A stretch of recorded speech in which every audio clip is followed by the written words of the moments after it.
The Honorable, the Deputy Speaker.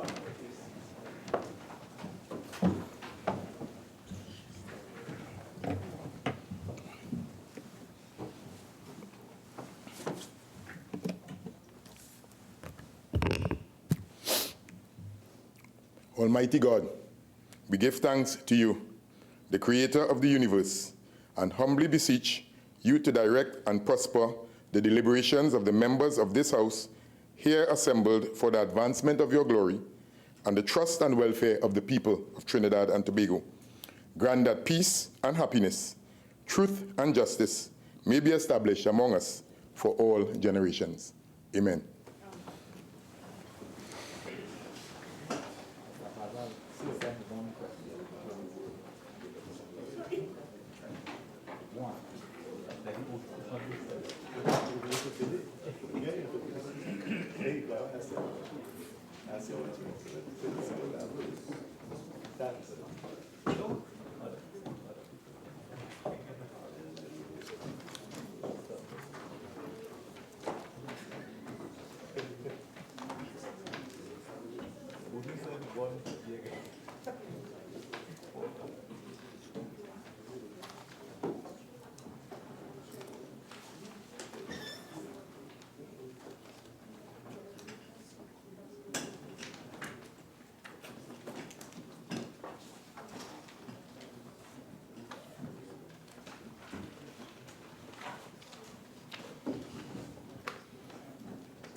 Nice man at the what are you giving out keys? The nice man. The friend of that, I think you were before. I thought I was a nice man. He's proving that. Nice man. I hope when you ask the question, to me to be a new set.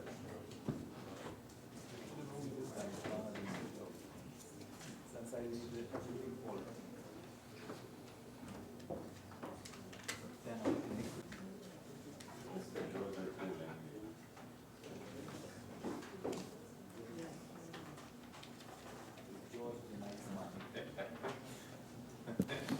Oath or affirmation, announcements by the Speaker. Deputy Speaker. Honorable members, Mr. Rushton Parry, MP, member for Mayaro, has requested leave of absence from sittings of the House from November 9th to the 24th, 2018. The Honorable Randall Mitchell, MP, member for San Fernando East, Mrs. Glenda Jennings-Smith, MP, member for Toko Sandy Grande, and Mr. Prakash Ramada, MP, member for St. Augustine, have requested leave of absence from today's sitting of the House. The leave which the members seek is granted. Bills brought from the Senate, petitions, papers. Leader of the House. Thank you very kindly, Mr. Deputy Speaker. Mr. Deputy Speaker, on behalf of the Minister of Finance, I have the honor to lay the following papers. Paper number 1, the report of the Auditor General of the Republic of Trinidad and Tobago on the consolidated financial statements of the Trinidad and Tobago Unit Trust Corporation for the year ended December 31st, 2017. Paper number 2, the report of the Auditor General of the Republic of Trinidad and Tobago on the financial statements of the National Agricultural Marketing and Development Corporation for the year ended September 30th, 2011. Paper number 3, the report of the Auditor General of the Republic of Trinidad and Tobago on the financial statements of the San Fernando City Corporation for the year ended September 30th, 2006. Paper number 4, the report of the Auditor General of the Republic of Trinidad and Tobago on the financial statements of the Tunapuna-Piarco Regional Corporation for the year ended September 30th, 2008. Paper number 5, the audited financial statements of Caroni 1975 Limited for the financial year ended June 30th, 2018. Paper number 6, the audited financial statements of the Portfolio Credit Management Limited for the financial year ended December 31st, 2017. Paper number 7, the ministerial response of the Ministry of Finance to the 3rd report of the Joint Select Committee on Finance and Legal Affairs on an inquiry into commercial banking fees in Trinidad and Tobago. Paper number 10, the Petrotrin Vesting Order 2018. Mr. Deputy Speaker, I beg to move. Mr. Deputy Speaker, with regard to paper number 10, that will be laid on Wednesday. That is the Petrotrin Vesting Order. That will be laid on Wednesday because, Mr. Deputy Speaker. Mr. Deputy Speaker, I beg to move that papers 1 to 4 be referred to the Public Accounts Committee and papers 5 and 6 be referred to the Public Accounts Enterprises Committee. Thank you, Mr. Deputy Speaker.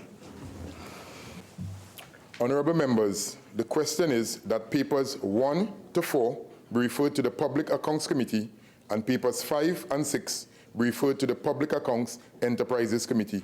All in favour say aye. Aye. Any against? The ayes have it. Leader of the House. Thank you very kindly, Mr. Deputy Speaker. Mr. Deputy Speaker, I have the honour to lay the following paper. The ministerial paper number 8, the ministerial response of the Ministry of Trade and Industry to the 17th report of the Public Accounts Committee on the examination of the audited financial statements of the Trinidad and Tobago Bureau of Standards for the financial years 2009 to 2013. Thank you, Mr. Deputy Speaker. Minister of Community Development, Culture and the Arts. Thank you, Mr. Deputy Speaker. Mr. Deputy Speaker, I have the honour to lay the following paper. Number 1, the Draft National Policy on Sustainable Community Development for Trinidad and Tobago. Member for Faizabad. Thank you, Mr. Deputy Speaker. Mr. Deputy Speaker, I have the honour to present the following reports. 1, the interim report of the Public Administration and Appropriations Committee on an examination into the processing of payment of pension and gratuity to retired public officers and contracted employees. 2, the 11th report of the Public Administration and Appropriations Committee on the examination of the administration and expenditure of the Ministry of Public Administration and Communications. Urgent questions. Member for Chaguanas East. Thank you very much, Mr. Deputy Speaker. To the Minister of Education, is the Minister aware that the Gillingham Government Primary School has been closed since September the 25th, 2018 due to a sewer problem, and state when this problem will be repaired and school reopened? Minister of Education. Thank you very much, Mr. Deputy Speaker. To answer the question directly, yes, I'm aware that the Gillingham Government Primary School has been closed since September the 25th. To answer the second part of the question, I wish to inform the member that WASA has been contacted and they have assured us that they can complete the job within 1 week. Thank you. Supplemental. Thank you very much, Mr. Deputy Speaker.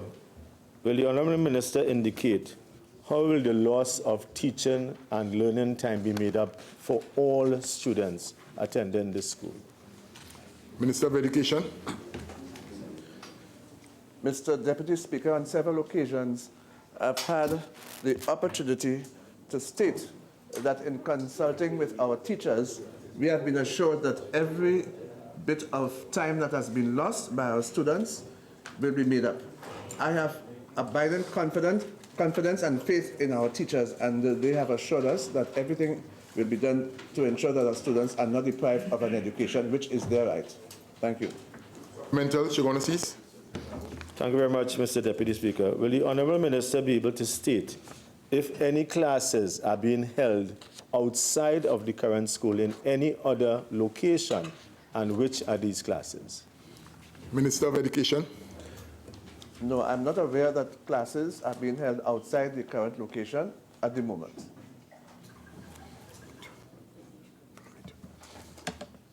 Member for Oropouche West, Leader of the House. Thank you, Deputy Chair. On behalf of the member for Oropouche West, to the Minister of Health, in light of the recent comments made by the Chief Medical Officer indicating 3 suspected cases of leptospirosis, could the Minister indicate if these cases may be related to the recent flooding? Minister of Health. Thank you very much, Mr. Deputy Speaker, and thanks to the member for this most pertinent question. Leptospirosis is caused by a bacterial Leptospira interrogans. The incubation period for leptospirosis could be as short as 2 days to up to 30 days. At this point in time, it is difficult or impossible to state if these cases that the CMO was speaking about was due to flooding. What I could tell the Honorable Chamber is that after a flood, there is always expected to be increased cases, whether suspected or confirmed, of leptospirosis. Leptospirosis is transmitted through broken skin via the bacteria that dwells in rats, cattle, dogs, cats. It can be in soil. It can be on tin cans that you handle. So it is impossible at this point in time to say conclusively whether it is due to flooding. That's the answer I have for you. Thank you very much. Okay. Supplemental. Faisabad. Supplemental. Thank you. Thank you for that answer, Minister. Minister, can you indicate whether there have been any reported deaths from leptospirosis in 2018, regardless of the flooding? I'm just generally. Minister of Health. I have no confirmation as we speak now, because I only got this question about 10 minutes ago, that we have any confirmed deaths of leptospirosis for 2018. I can find that and get it back to you. What I could just, in fairness to everyone concerned, after we had the flooding in San Fernando last year, we had about 14 suspected cases of leptospirosis. So it is not far-fetched to make a link between flooding and leptospirosis, but you can get leptospirosis through regular gardening, especially if your hand has a cut and you put your hand into the soil where rodents, cats, dogs have urinated, because the bacteria stays there for a very long time, as you well know. Thank you very much. Supplemental, Bharatiya Sanwan. Honourable Minister, could you indicate what other public health methods are being used at present for the post-flood disease outbreaks to decrease them? Minister of Health. Yes, so thank you. So we are tackling this from all areas. You would have seen a recent press release where the public health inspectors visited and conducted over 17,000 site visits for food operators, homes, and so on. Insect Vector has gone in post-flood and done vector control to make sure that cases of Zika, dengue, chikungunya doesn't explode. We have actually mounted community-based activities via loudspeakers and flyers to indicate to people in the affected communities what they should expect, what they should do, and how they could work with us. We have also set up mobile clinics in many of the flood-prone, in the flood-affected areas, from St. Helena, Madras Road, Greenvale, Sangre Grande, Eastern RHA did a whole outreach. So we have tackled it from a policy perspective, being driven by the RHAs. I must also commend the private sector physicians who did some excellent work, and also the Trinidad and Tobago Medical Association. So it was a team effort between government and private citizens. Thank you very much, Mr. Deputy Speaker. Member for Couva South. Thank you, Mr. Deputy Speaker. To the Minister of Social Development and Family Services, could the Minister inform this House of what assistance will be offered to the 11 fire victims who suffered during a fire on the 6th of November 2018 at Bash Settlement number 1 of Deonarine Junction, Macbean, Couva? Minister of Social Development and Family Services. Thank you, Mr. Deputy Speaker. Mr. Deputy Speaker, the services available to victims of natural or man-made disasters from the Ministry of Social Development and Family Services upon completion of needs assessment are as follows. Household items of up to $10,000, a clothing grant of $1,000 per person so affected, school supplies of $1,000 for persons at the secondary school level and $700 at the primary school level, house repairs of up to $20,000 dependent on the needs of the family and as deemed applicable, rental assistance grant of $2,500 per month for an initial period of 3 months if alternative accommodation is required and up to a maximum of 12 months. Emergency food support, counseling services. Officials of the ministry made contact with the family at Back Settlement in McBean with a view to conducting initial damage assessment and determining the needs for counseling support. The family, however, indicated that counseling services were not necessary at this time. The ministry has noted that the breadwinners of the various households were all self-employed tradesmen who lost their means of generating an income. The ministry will therefore explore the services of the seed grant to the affected individuals and to provide a necessary follow-up action on the various grants and other services from the ministry.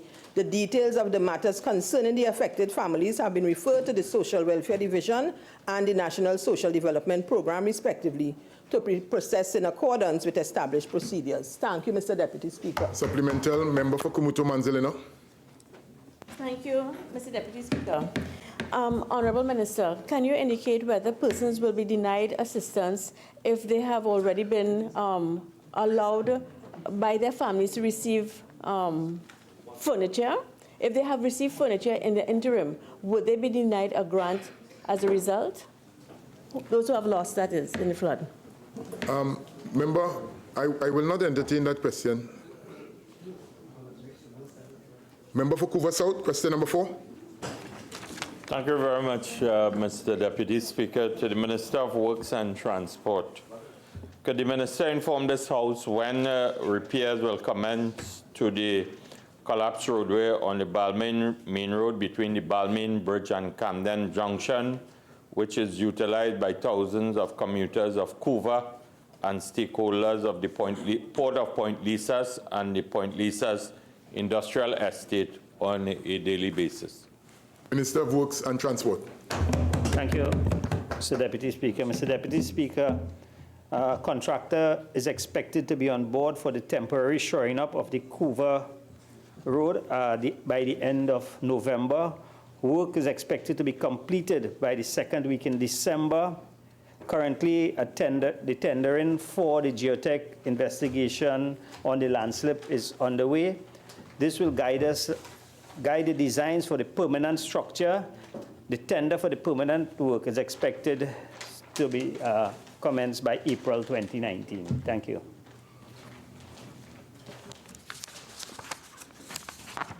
Prime Minister's questions. Member for Naparima. Thank you, Mr. Deputy Chairman. Could the Prime Minister state when the long-promised Organization of the American States OAS report by Ambassador Christopher Thomas will be laid in Parliament? Thank you. Prime Minister. Mr. Speaker, Mr. Deputy Speaker, there is no long-promised OAS report. There's a report which was done by former Ambassador Christopher Thomas, and it's the government's intention to send that report to the Foreign Affairs Committee of the Parliament, and we will take to do that before when's the next sitting? Within a week. Right? Member for Urupuch West.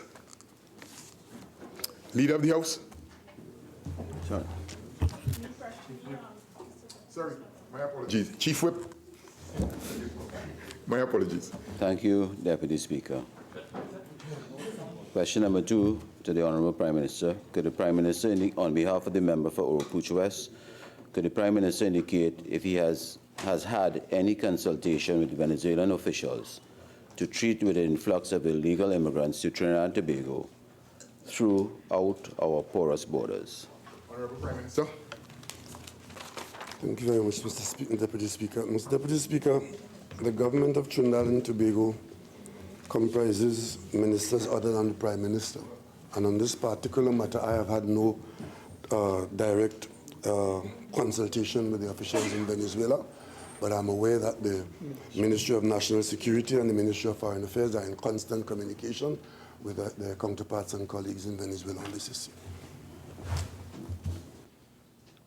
Question number 3, Couva South. Member for Couva South. Thank you, Mr. Deputy Speaker. To the Prime Minister, could the Prime Minister inform this House if the Memorandum of Understanding signed between the Oilfield Workers Trade Union and Petrotrin on the 3rd of April 2018 was registered at the Industrial Court? Honorable Prime Minister. Mr. Deputy Speaker, I have not read the document, so I cannot confirm that the date of any memorandum is the 3rd of April, but I am aware that there's a legal matter at the Industrial Court which is widely reported, and as far as I'm aware, Mr. Deputy Speaker, the OWTU has filed a memorandum of understanding at the court, and that is the subject of some challenges at the Industrial Court and elsewhere. Supplemental, member for Couva South. Thank you, Mr. Deputy Speaker. Mr. Deputy Speaker, could the Prime Minister indicate to this House, based on the fact that my information is that the Memorandum of Understanding was registered at the Industrial Court in keeping with the Industrial Relations Act of Trinidad and Tobago, who at Petrotrin gave the instruction to sue the Ministry of Labour in relation to having this Memorandum of Understanding registered at the Industrial Court. We move on. Question number 4, member for Urupuch East. Thank you. Thank you very much. Question number 4. Yeah. Could the Prime Minister state who recommended the closure of Petrotrin, given conflicting reports in this regard? Honorable Prime Minister. Mr. Deputy Speaker, once again, my colleagues are aiming to spread misinformation. There's no conflicting report. There's absolutely no conflicting report about the closure or any restructuring of Petrotrin. All decisions taken with respect to the future of Petrotrin, which regard the restructuring and closure of any or all of its departments, is a decision of the Cabinet of Trinidad and Tobago. Supplemental, member for Urupuch East. Could the Prime Minister state categorically whether Petrotrin is to be closed or not? Honorable Prime Minister.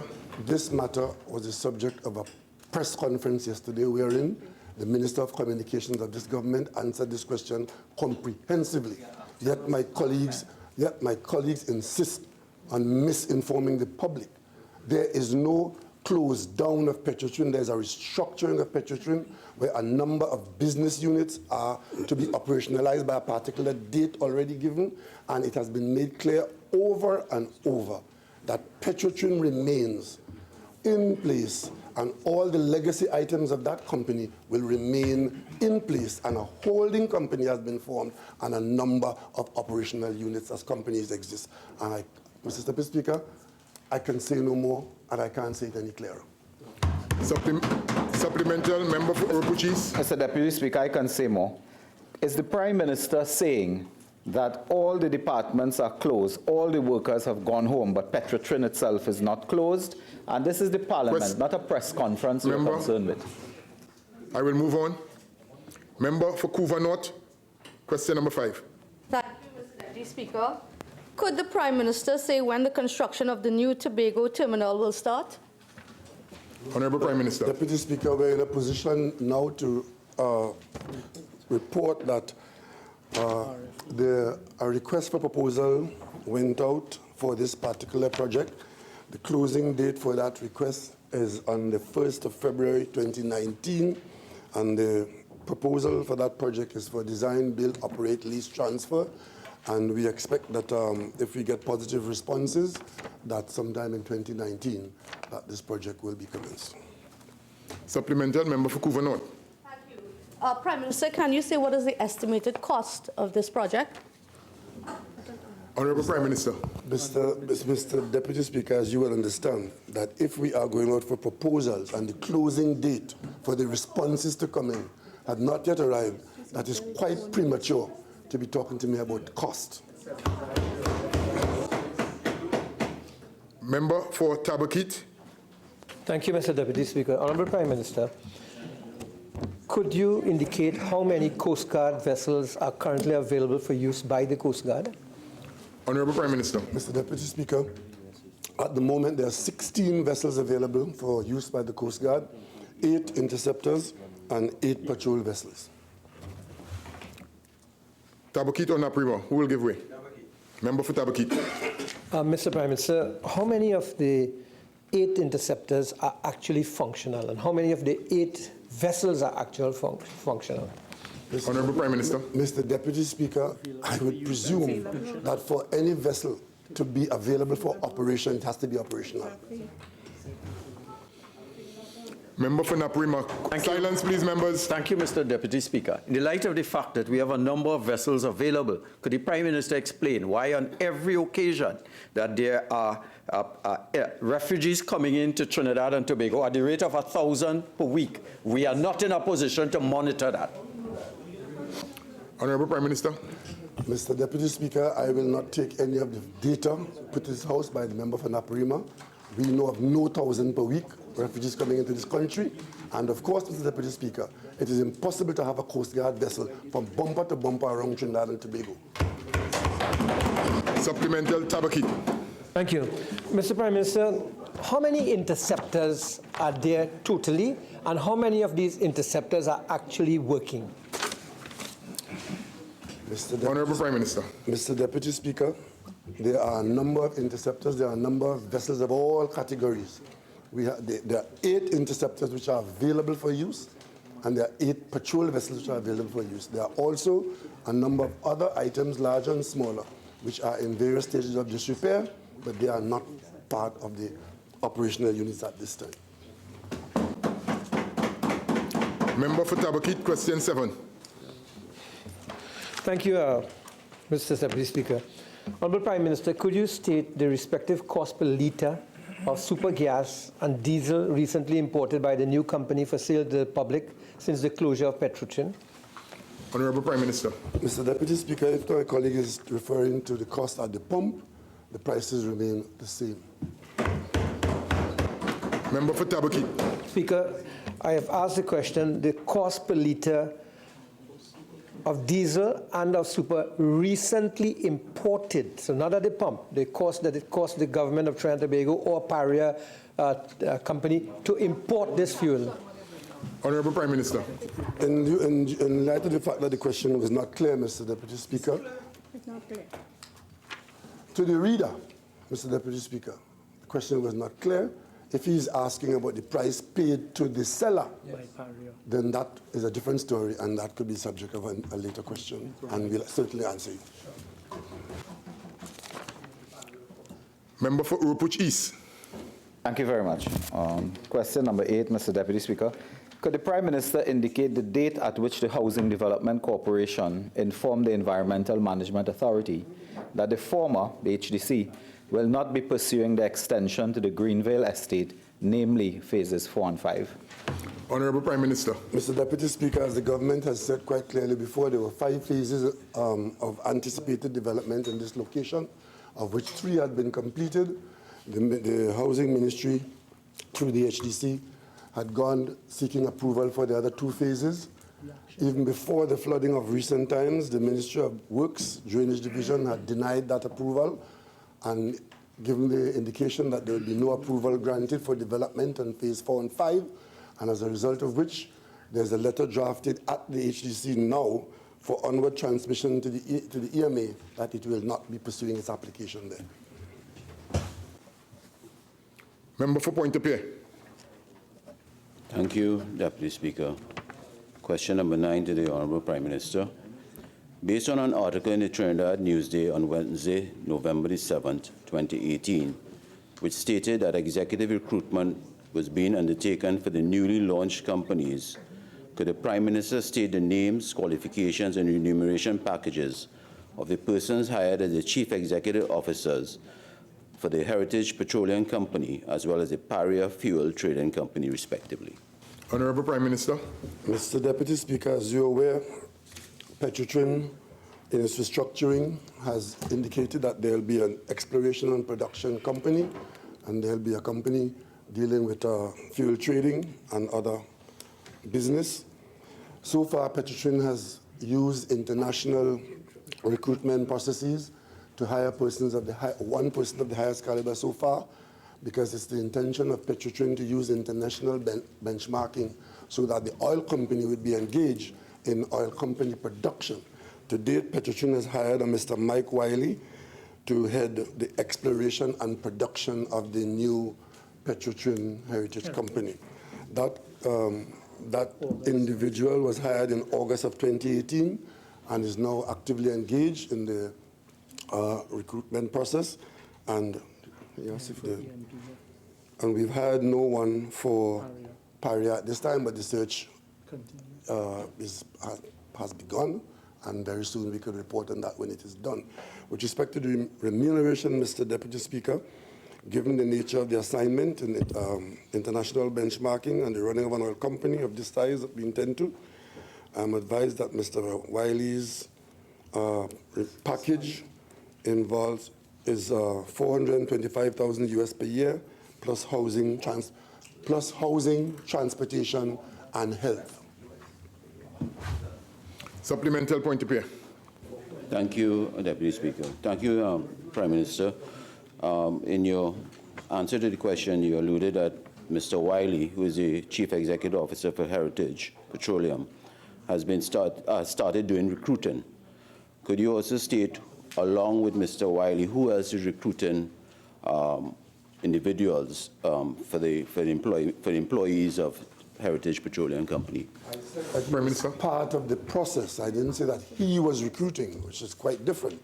The company has put in place a team of persons of relevant skills and requirements, and is using that team to recruit its new employees to populate the new companies. Supplemental point of view. Thank you, Deputy Chair. Prime Minister, you had mentioned that Mr. Wiley was hired in August 2018, and I'm assuming he was hired for the Heritage Petroleum Company. If my mind serves me correct, yeah. If my mind is correct, silence, please. And the Heritage Petroleum Company, could you state when was that formed and registered as a company? Mr. Speaker, I do not have that particular date in hand, but I can tell you that the company, Petrotrin, had been in existence for decades, and in anticipation of populating its subunits under the holding company, that it would have been proactive in finding such persons. So the relevance of when the Heritage Company was formed or registered was not a great issue, because it was always the intention in the restructuring to hire a chief executive officer to head the E&P, as now the company is looking for someone to head the Paria trading, and eventually I think they look for someone to head the Guaracara refinery, depending on what's happening. So, Mr. Deputy Speaker, as soon as the decision was taken to restructure into these business units, the company would have been proactive in looking for its staff. Ropuchi, supplemental. Thank you very much, Mr. Deputy Speaker. Prime Minister, are you confirming that this man Wiley is getting $250,000 a month as a salary? And if so, could we not have sourced that level of personnel within Trinidad and Tobago? Is that the salary, $250,000 a month? Honorable Prime Minister. Mr. Deputy Speaker, there are very few oil companies in the world that you can hire at the salary of a member of Parliament. The salary is commensurate with the responsibility and the nature of the business and our expectation to operate the new company at international standards using international standards. Kuvasau, last supplemental. Thank you, Mr. Deputy Speaker. Could the Prime Minister inform this House how many, in addition to the Chief Executive Officer, how many employees have been recruited for Heritage Petroleum Company, and if former employees of Petrotrin have been incorporated into this organization? I will not entertain that question. It has been answered already. Member for Point of View. Thank you, Deputy Chair. Question number 10 to the Prime Minister. Could the Honourable Prime Minister state if the Guaracara Refining Company or the government has received any offers or bids for the sale or lease of the Petrotrin refinery?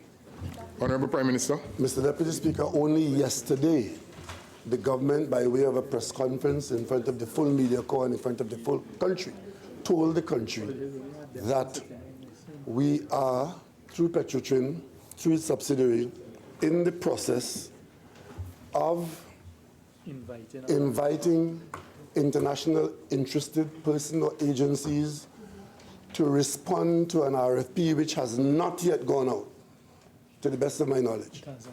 And if it has not gone out, then there's no way I could respond to talk about bids being received until the RFP has gone out, and we went further at an earlier time in full public disclosure that Petrotrin will put a display room on the refinery, a data room at Pointe-à-Pierre, so that interested agencies or persons could come and look at what is available and then respond to the RFP. Only then will we be able to talk about what bids or what proposals or what costs or what benefits are so. So I just ask my colleagues to hold your horses until the process gets there. Member for Pointe-à-Pierre, supplemental.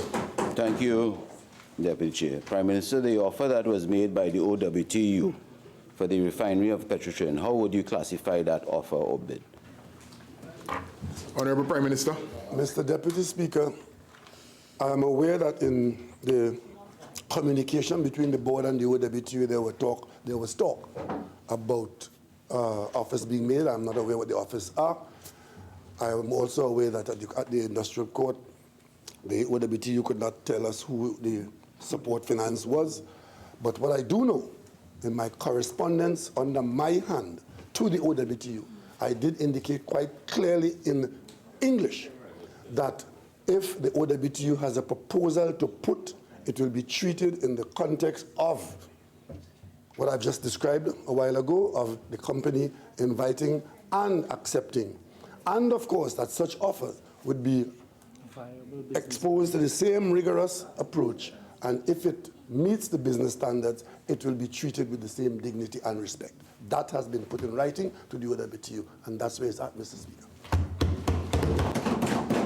Member for Pointe-à-Pierre, question 11. Thank you, Deputy Chair. Question number 11 to the Honorable Prime Minister. Prime Minister, given the reported statements of Sandal Resorts International Chairman Gordon Stewart in the Trinidad Newsday on Monday, October 29, 2018, that the government had spent money on several designs for the Sandals project, could the Prime Minister state how much money was spent so far on these designs? Honorable Prime Minister. Mr. Deputy Speaker, I think my colleague from Pointe-à-Pierre is misrepresented or has misunderstood what Mr. Stewart said. The government has spent no money, but the government has liabilities for work done in advancing the project by Sandals, meaning in preparing the project that we are working on, we have authorized Sandals to do preliminary sketch drawings or even further advance, to do architectural drawings on what is proposed for Tobago as we seek to advance this project. The government is fully liable for the cost of that work. Prime Minister, 1 second. Urupuch East and Couva North, there's a procedure that is to be followed. Prime Minister. Since we have advanced Sandals to do these works, which are required for especially for getting the approvals project and so on, because in applying for your approvals, you have to put to the agencies what you're going to do, and if you want to get ahead of time, you need to do these things as quickly as possible. We have authorized Sandals to do some work, and eventually the government will have to accept those costs. But as of now, we've spent no money to Sandals, but we have liabilities for that aspect of the work. Member for Urupuch. Mr. Prime Minister, the question was very simple. How much money does the government owe Gordon Butts Stewart? And or is it that you cannot say now? He has said you owe him money. How much money do you owe him? Member, any other supplemental? Supplemental here. Member for Caroni East, proceed. Caroni Central. Caroni Central, Mr. Deputy Speaker, through you to the Honourable Prime Minister. Is the government as has been stated in the past, and I want to clarify, the sole investor in this project in terms of the financial development of the project. Honorable Prime Minister. Mr. Deputy Speaker, if my colleagues will keep quiet, I want to say this. I want to say this for the last time for the public, because it appears as though that there are some people having difficulty with English. Mr. Speaker, I am sure that on many occasions, the Minister of Finance and myself as Prime Minister have said clearly, this is a project that is being driven by the government of Trinidad and Tobago. We are, at this point in time, responsible for the equity expense in it. However, we are open to having other interested parties take equity in the project. We've gone as far as to say we have invited the 3 large business houses in the country. Ansa Makal, who said no, they're not interested. Massey, who said they might be interested. Garden Life, who said they might be interested. And we've also said if there are other equity investors who we approve of, who want to invest in this project, we will be quite happy to have them to reduce the government's exposure. However, we've also said if no other equity investors are forthcoming, then the government of Trinidad and Tobago will do it, because we realize that this is a major part of the national infrastructure and it's important to Tobago's economy, and with or without other equity partners, the government of Trinidad and Tobago will do it. I don't know why that is so difficult to understand, and we've said so on many occasions, and I say it, and I hope on this occasion my colleague understands what I've said. Member for Naprima. Mr. Prime Minister, do you not think it prudent that all these elements should have been thought through, and so that you have come with a complete, comprehensive proposal rather than thinking it up as we go along? No question there, member. I'll move on. Member for Urupuch East. Thank you very much. Question number 12, I think, yes. Could the Prime Minister indicate whether an independent inquiry into the operations of the Ministry of Housing and Urban Development,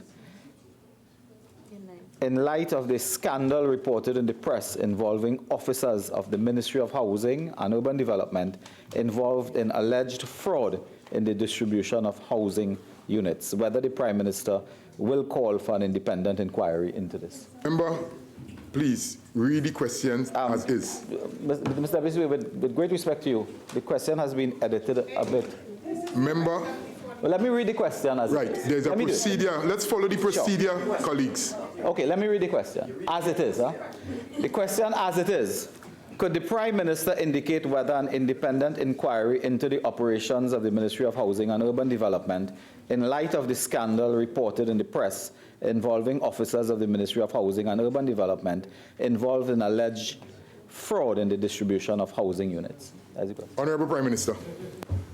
Mr. Deputy Speaker, with reference to the Ministry of Housing has demonstrated its ability to pursue matters requiring investigations without an independent inquiry.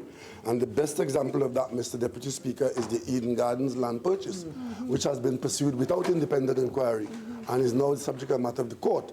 And with respect to distribution of houses where it has been reported in the last few days of improper occupancy of one unit, I'm sure that given the competence of the ministry in dealing with Eden Gardens, that this matter can be dealt with without an independent inquiry. Supplemental.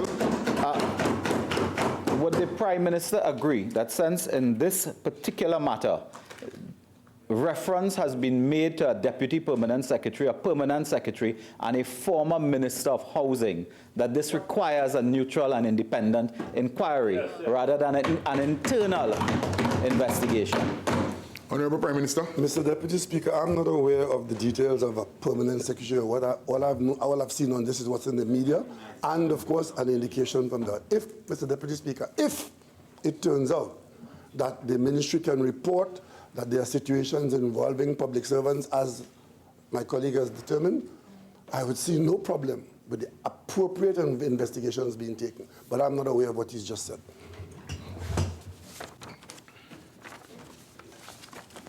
questions on notice, request for leave to move the adjournment of the House on definite matters of urgent public importance.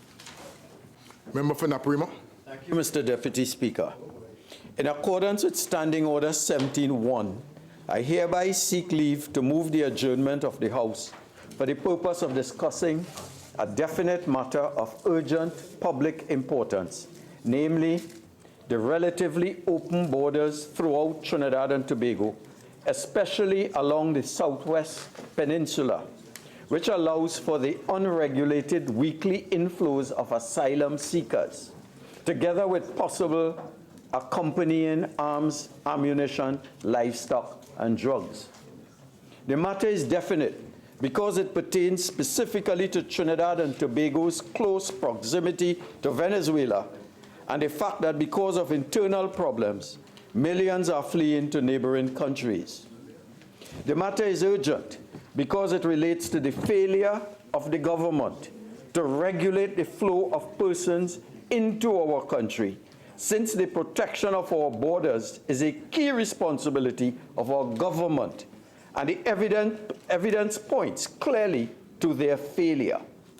This unmanaged influx of illegal immigrants can overwhelm our health, education, and other services.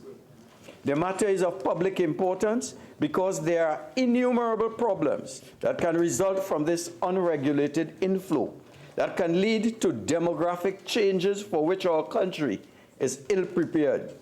And problems can arise as Venezuelans compete for jobs in the local market.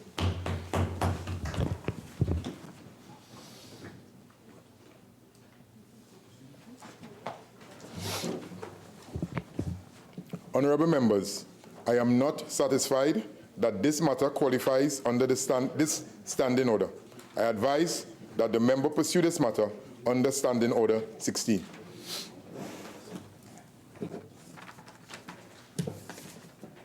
Member for Kumuto Manzilena.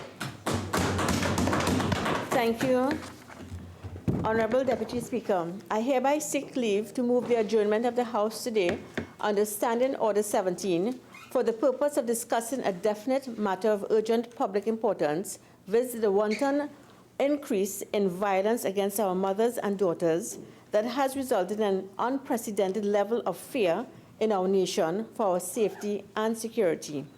The matter is definite because it pertains specifically to the killing of our women, and more particularly our young women, and with each passing day, there is an increase in the number of our women that are murdered, kidnapped, and sexually assaulted. The matter is urgent because as a country, we cannot continue to allow the criminals to take the lives of our women, our mothers, and daughters. The matter is of public importance because there could be no more important matter than securing the lives of our women, our mothers, and daughters, because when a family loses a mother or daughter, the loss is immeasurable. I so move.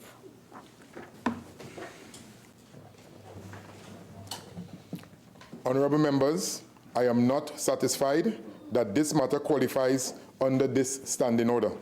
I advise that the member pursue this matter under Standing Order 16. Statements by ministers, personal explanations, introductions of bills on the supplemental order paper, the miscellaneous provisions, Heritage Petroleum, Paria Fuel Trading, and Garakara Refining Vesting Bill 2018 by the Minister of Finance. Minister of Finance.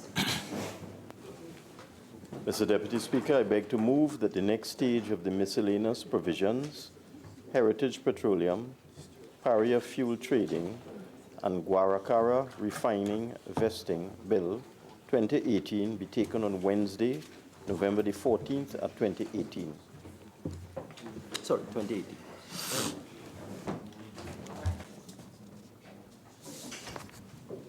Honorable members, the question is that the next stage of the miscellaneous provisions, Heritage Petroleum, Paria Fuel Trading, and Guaracara Refining Vesting Bill 2018 be taken on Wednesday, November 14, 2018. All in favor say aye. Aye. Any against? The ayes have it. On the supplemental order paper, the Administration of Justice Indictable Proceedings Amendment Bill 2018 by the Attorney General. Motions relating to the business or sittings of the House and moved by a minister. Public business, committee business, motions.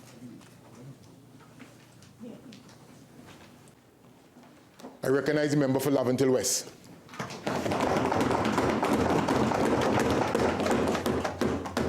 Thank you very much, Mr. Deputy Speaker. I beg to move the following motion standing in my name. Be it resolved that this House adopt the 5th report of the Joint Select Committee on National Security on the final report of the Police Manpower Audit Committee. Mr. Deputy Speaker, at a sitting of the House on November 11, 2017, the final report of the Police Manpower Audit Committee, hereinafter called the PMAC report, was presented and referred to the Joint Select Committee on National Security. Let me at this juncture state, Mr. Deputy Speaker, that we have arrived at this position today on account of the foresight and the focus of the Honorable Prime Minister of Trinidad and Tobago, who, since we were in the opposition between 2010 and 2015, as early as about 2012, we proposed a 12-point plan for the improvement of the security and the crime circumstances of Trinidad and Tobago. Among those points, Mr. Deputy Speaker, guided by the now Prime Minister, then leader of the opposition, was a suggestion that a manpower audit of the police service be conducted for the purpose of determining whether the numbers were suited to current demands in Trinidad and Tobago, and to determine the skill sets that a modern police organization must possess if it has to function effectively in these circumstances. Mr. Deputy Speaker, in furtherance of that, the Honorable Opposition Leader, as he then was, looked at similar jurisdictions, in particular Fairfax County in Virginia in the United States, with a population similar to that of Trinidad and Tobago, a county that has no more than 1,200 police officers, admittedly backed up and supported by state police and university police, so-called, but kept focus on it and sent us off to experience what they do and how they do it to shape our response to the crime situation from the benches of opposition, guided by principle as opposed to expediency. So, Mr. Deputy Speaker, the PMAC report provided, and of course, that report, the committee was put in place. By January of 2017, when the opposition leader was now Prime Minister, he appointed this committee led by Professor Deosaran, this PMAC committee. And of course, it reported to this Parliament at a later stage, and here we are today to debate the report of the Joint Select Committee flowing from that. This report provided a comprehensive list of findings, conclusions and recommendations over two volumes comprising in excess of 700 pages. Your committee's process of considering this voluminous report was deliberate and thorough, and it involved 16 meetings of that Joint Select Committee, an extensive review of the report and supporting documentation, public submissions, and applicable literature. Hearing with a full range of stakeholders, including, very quickly, Mr. Deputy Speaker, the members of the Manpower Audit Committee themselves, two former Ministers of National Security, Mr. Bastio Pandey and Mr. Overon Padmore, two former Commissioners of Police, Mr. Trevor Paul and Mr. James Filbert, the members of the Police Service Commission, a former Deputy Commissioner of Police, Mr. Wayne Dick, members of the Trinidad and Tobago Police Service and Welfare Association, led by Mr. Seals, I think his rank is still that of Inspector, members of the Trinidad and Tobago Police Executive, every one of them, a policy analyst and strategist in the person of Serena Joseph Harris, who presented a paper, as well as the Police Service Welfare Association, thorough papers which were very, very helpful in our deliberations, and I would like to thank and congratulate them. Mr. Deputy Speaker, your committee left no stone unturned in this important work. It must be underscored that your committee did not undertake another police manpower audit, but relied upon the information already available to us. We deliberated on the manpower requirements for each rank, division, branch, unit, and task force of the current Trinidad and Tobago Police Service, as well as the operative requirements for an effective police organization. Over 82 recommendations were provided by PMAC. While all the recommendations are indeed of great significance for the efficacy of the Trinidad and Tobago Police Service, your committee believes that the responsibility for the implementation of many of these lie flatly and solely with the Trinidad and Tobago Police Service. None but ourselves can free our minds, if I may paraphrase Bob Marley and make that point. It is the police who have to deal with these issues for the most part. However, collaboration among various stakeholders is necessary to ensure timely implementation of the three primary overarching areas identified in this PMAC report. One, governance and oversight. That recognizes that the governance of the police service is very diffuse, involving several different entities and stakeholders, so-called, whether it is the Police Service Commission, whether it is the Minister of National Security, whether it is the National Security Council, the management and oversight is particularly diffuse, and that issue of governance and oversight was thoroughly addressed. The second item, human resource management. A quick glance of it demonstrated that important as that function is for a modern organization, not the least the police organization with some 7,000 or so personnel in its bosom, the human resource management tool of the police service was certainly not as efficient as it should be, and in fact was even worse described. 3, organizational culture and a customer-centered approach to service. Mr. Deputy Speaker, your committee is of the firm belief that urgently addressing these three overarching issues will bring about the transformation of the Trinidad and Tobago Police Service that the nation so desperately needs. Mr. Deputy Speaker, this exercise is not about the simplicity, the narrowness, and perhaps the stupidity of bashing the police. It is not about that, or bashing individuals of the Trinidad and Tobago Police Service. It is about the organization as a whole. It is about its upgrade, its uplift. It is about its improvement. It is not about murders. It is not about police corruption. These are matters of importance, but this exercise is about the police organization, its suitability, its efficacy, and its delivery of a service that is necessary for the safety and the well-being and the cohesiveness of the citizens and the society that is Trinidad and Tobago. Mr. Deputy Speaker, the population has from time to time reflected its anger, its frustration, and its deep fear, real fear, about crime and violence in our society. It has expressed from time to time its concerns about poor police reactions and police performance. It has wreaked serious social, psychological, and economic costs that are quite high, all of them, on this society. And it has, of course, in times when we look forward to the involvement of other economies, other companies, foreign direct investment, it has damaged our country's reputation from time to time. So these are some of the matters.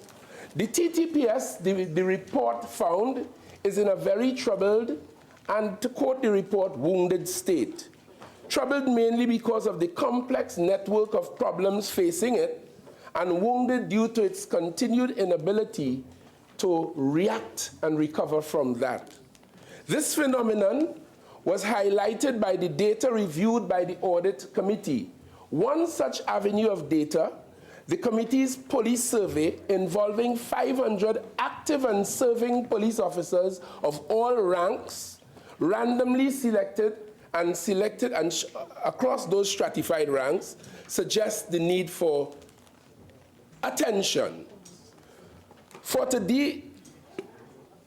example, Mr. Deputy Speaker, when these serving officers were asked by the committee whether they thought that the police service is satisfactorily organized to deal effectively with crime, over half, that is to say 54% of the officers said very unsatisfactory or unsatisfactory. So you have a situation where the police officers themselves do not think highly of the service provided by the very organization that they are part of, telling us that it is not only deep, but it requires some kind of intervention, the kind foreseen and focused on by the Prime Minister to get something done about this not so wholesome state of affairs. Given its public safety and national security duties, the reform of the Trinidad and Tobago Police Service has to be treated as an emergency situation, the report says, through collective, non-partisan will for such to be effected in a sustainable manner. Non-partisan because at times, as has happened before, we may need to amend the Constitution in order to deal with these problems, and it requires a big thinking, it requires magnanimity, it requires a non-partisan approach, the report said. It continues, the perception ranking of the service in terms of positive or negative among the following stakeholders highlighted respectively are 40% positive versus 37% negative from the Trinidad and Tobago Police Service itself. Other law enforcement agencies said 8% positive, 41% negative. Key public officials, when asked, 3% positive, 43% negative. The business sector, when asked, 4% positive, 31% negative. Prominent and former high-level officials in Trinidad and Tobago, 3% positive, 21% negative. So that, Mr. Deputy Speaker, overall, an overall average of 12% positive and 35% negative views of the Trinidad and Tobago Police Service came from that kind of survey by the committee, telling us that something is clearly wrong and we must move on to fix this. The complaints and prevalent dissatisfaction with the Trinidad and Tobago Police Service itself about tribunal delays, unfair promotions, lack of resources and equipment, and etc., add to the loss of the organization's reputation. A manpower analysis in this context, therefore, is not only about plugging numbers into places, but encompass a level of morale, feelings of unfair treatment, a lack of having a voice in the organization's operations, because many police officers feel so. For example, when officers were asked whether or not they felt that there was favoritism in assigning individuals to various divisions, units, specialist sections, or branches, 66% of the officers said very often or often in terms of favoritism rather than capacity, professionalism, track record, and efficacy. They think it's about favoritism. And even if that were not true, that feeling is important to address. Despite the fact that all officers do not get involved in misconduct, there is a sufficient number of such persons in the service to cause and have caused over time serious public alarm.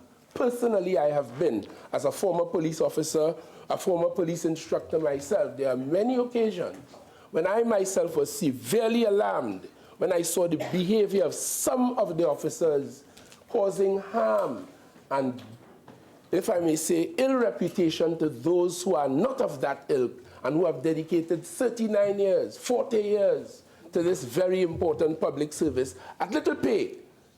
because you can't pay for the work that they do.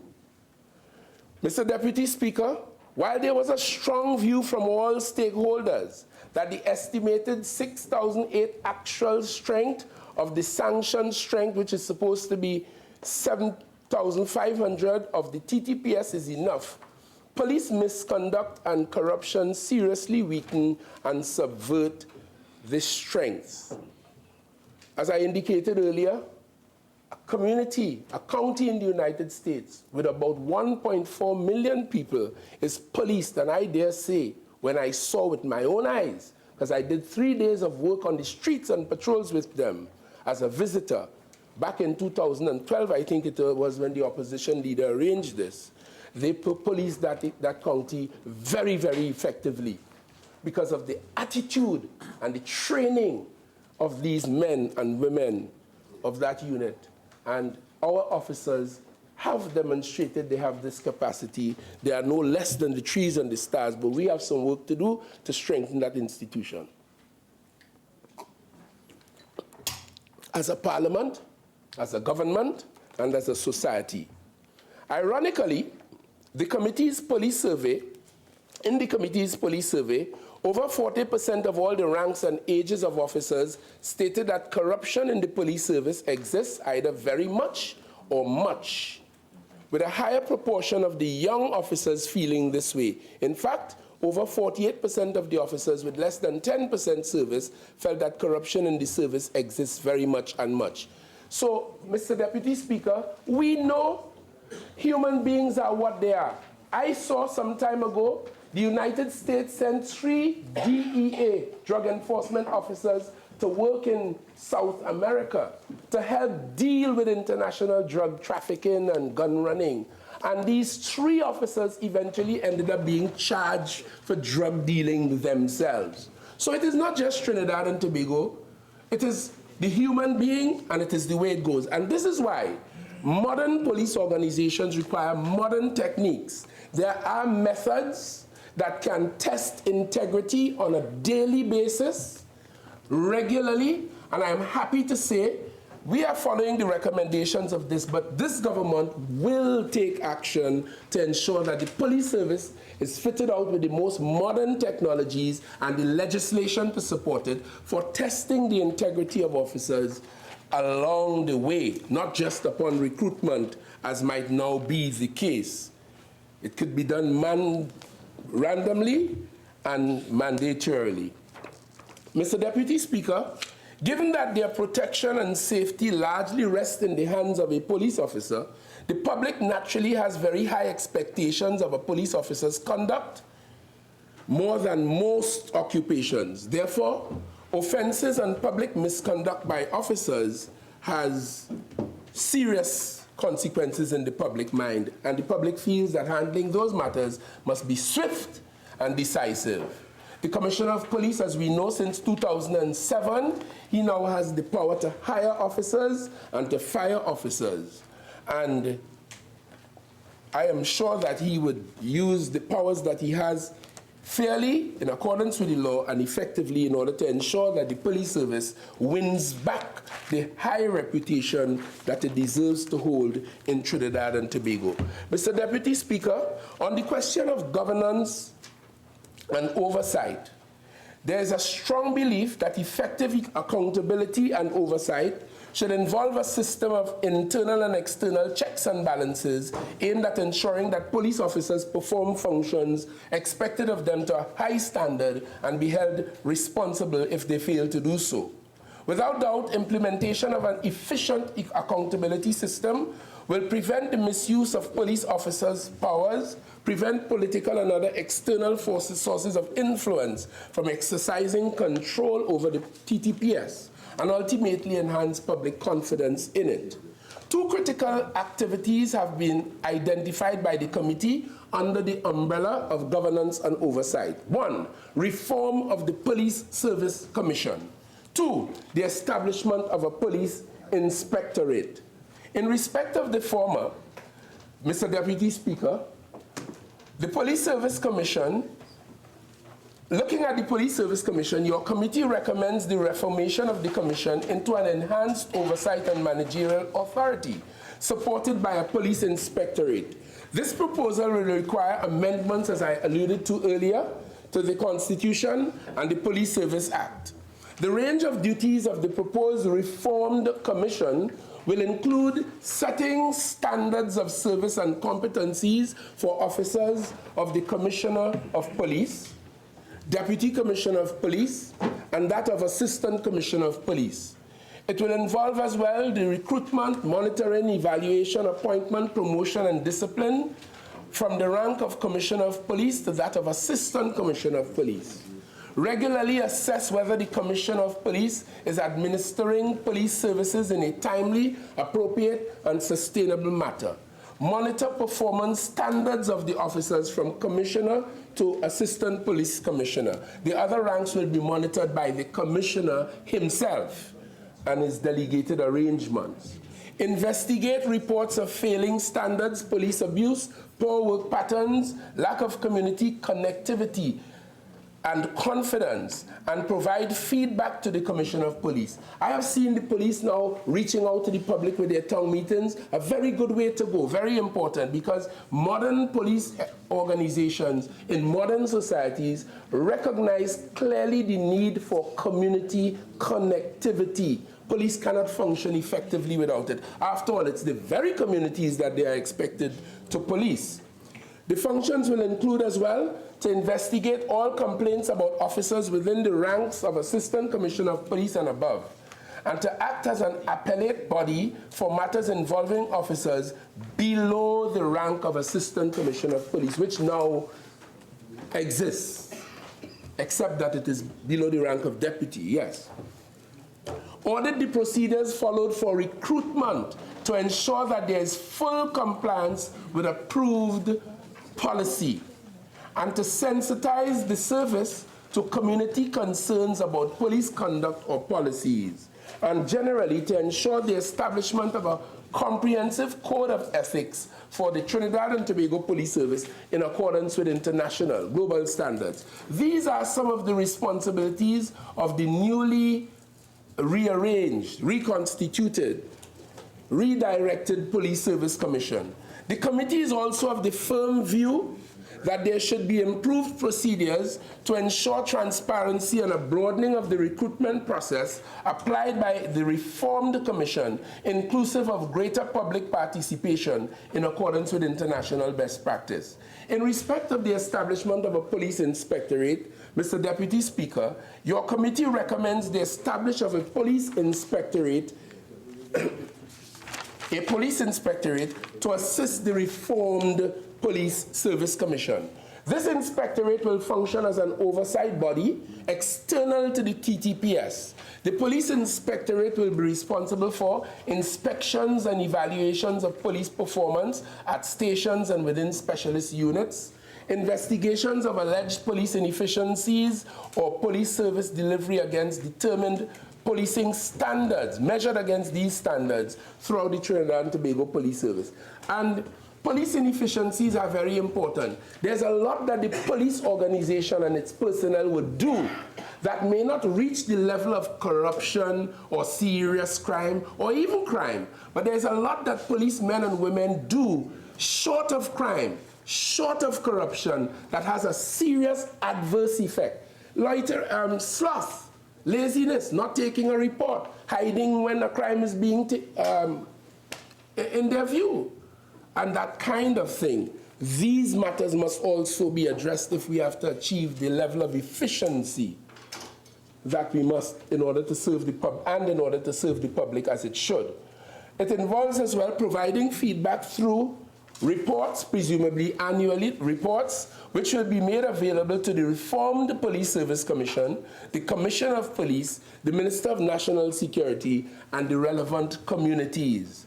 Your community recommends that the Police Inspectorate be staffed with civilian professionals with specialist expertise in various fields, and that its head should not be a police officer.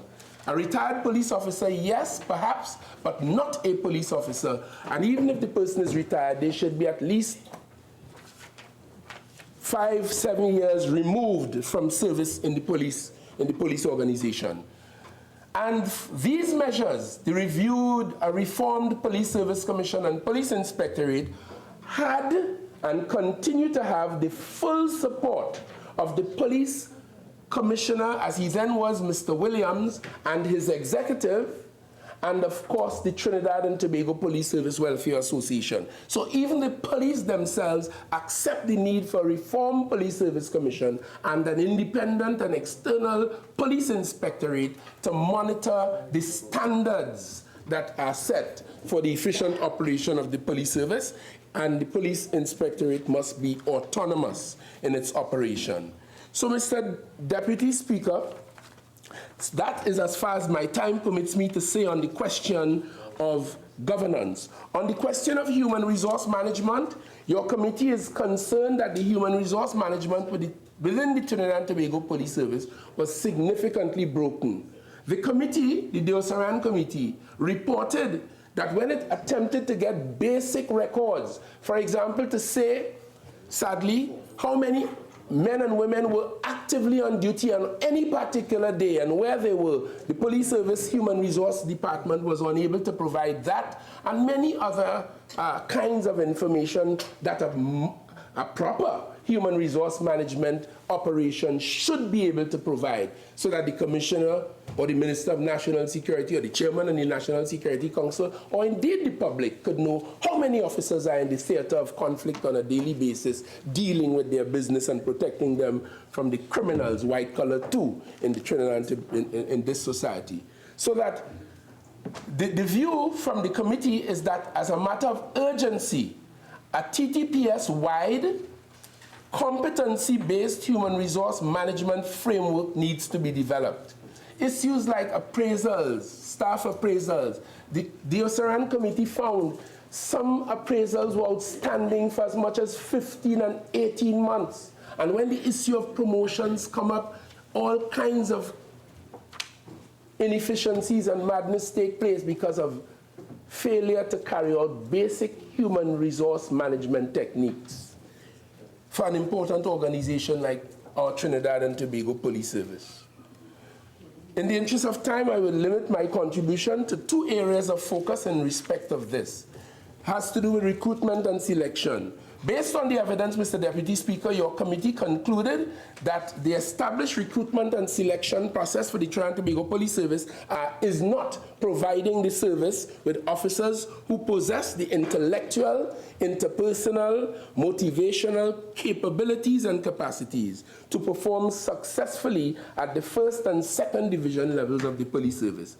Additionally, according to the PMAC report, data shows that the TTPS is not recruiting adequate police constables to fill the vacancies. The committee therefore recommends a very swift review of the entry requirements to become a police constable, as well as the consideration of alternative routes to enter the police service, to be able to render the skill sets that a modern organization must have to deal with current trends, even if it does, in circumstances where it does not now possess it. And the Commissioner has that power, and some recommendations are made. In the interest of time, I can't go further. But I'll tell you, the Police Welfare Association and the police leadership at the time provided very clear paths that we could be guided by in order to meet these issues. Applicants, for an example, in the first route with 5 levels, and this is happening in organizations around the world. To become a police officer is a prestigious thing. It's a very important thing. You ought not to, so one route suggests that with a minimum of 5 levels who have successfully passed the initial polygraph, and so very early, we wouldn't take you through the entire recruitment process, spend that money and time, and then polygraph you to realize that you're not suited for the job. Very early you are polygraphed, once you make your application and so on, and then after this initial polygraphing, screening and selection process will ensue. And that should be required to engage, and then when you get past that, you are now made to engage in a preliminary training center experience by completing an 8-week professional development program with onboard coaching, training, and mentoring initiatives. Once you get past that and you are selected, candidates should be required to complete a program that covers stipulated core courses in policing over a 6-month period. And the successful candidate would then be given a job offer to the rank of police constable. Now, that sounds a little elaborate. It is certainly different from what is happening now. But I'll tell you one thing, just like in armies and in police organizations in England, in America, in Canada, when that young man or woman is taken through that kind of process, he cherishes it because he would have proven himself. And the police organization would cherish it too, because we know we have an individual coming into the organization who would have been through the fire and the shaping in every respect to carry out this proud and important function as a police officer going forward. There's a second route and a third route. Time doesn't permit me to deal with those. And as my time approaches for retaining my seat, I want to deal very quickly with the business of promotion. Promotion is the lifeblood. This morning I received a call very quickly, Mr. Deputy Speaker, from a senior military personnel who wanted, in other words, I don't have to go there, but in other words, what is ordinary and we take for granted for men and women in uniform and under arms, military and paramilitary personnel as the police service, promotion is a very, very serious issue. It has a psychological component. It has a feeling of personal achievement as you move on up the ranks. It has a direct bearing on your benefits, because the higher your rank, the greater your income and the greater your retirement package and all of that. And it does touch morale in a serious way.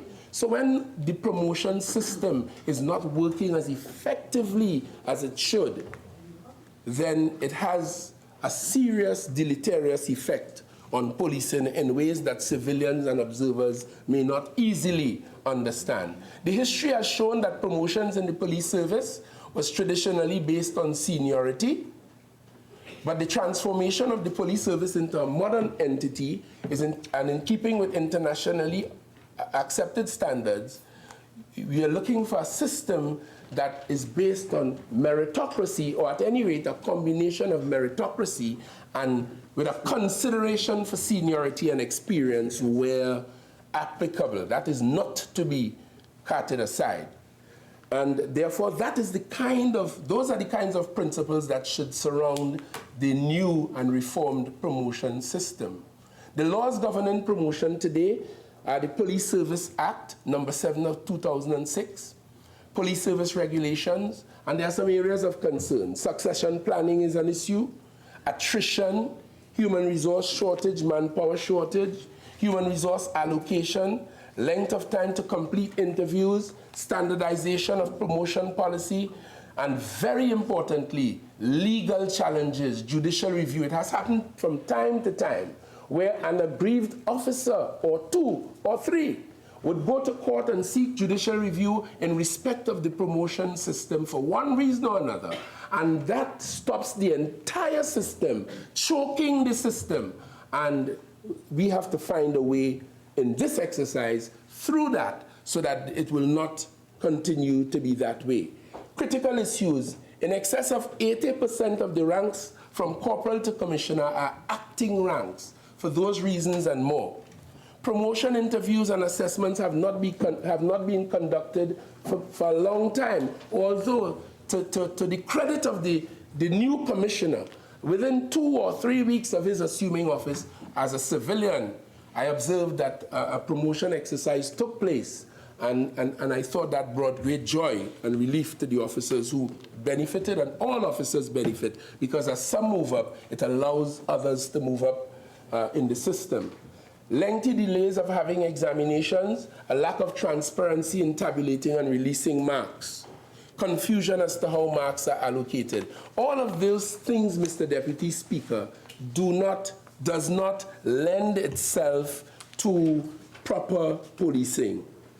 And therefore, the committee proposes a review of that system, and we expect it will be done. Another issue is the recruitment, selection, and training of the Special Reserve Police. They constitute about 35% of the active police officers on duty today. 35%. Traditionally, it wasn't intended to be that way. But because of the exigencies and the demands on the police organization, the stresses that this society puts upon it, more and more SRPs have been brought into the atmosphere. They now constitute, as I said, 35% of police operations and practice on a daily basis. And if that be so, either we reverse that by recruiting more regular police officers and training them and putting them in the atmosphere in the theater, or we recruit and train the SRPs better so that they can serve better and more efficiently in the atmosphere. Mr. Deputy Speaker, so these are some of the issues that the committee has found. So I would like to thank, as chairman of the Joint Select Committee on National Security, which looked at this report, Mr. Deputy Speaker, I would like to sincerely thank all of those who sat in that Police Manpower Audit Committee, led by Professor Deosaran, for their very important work. We give them the assurance because when that report was handed over to the Prime Minister, I remember the chairman, Mr. Deosaran, pleading with the government not to allow that report, like the many others that had gone before over the last 2-3 decades, not to let it languish. And the Prime Minister gave an assurance that it would not.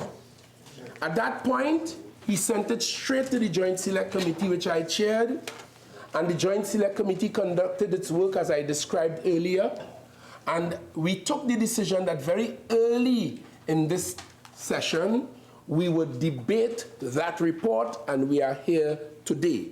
I would like to thank all of the stakeholders who took time out and participated, who came before our Joint Select Committee and gave very useful evidence and made useful contributions that will sustain this work and for the improvement of the police service.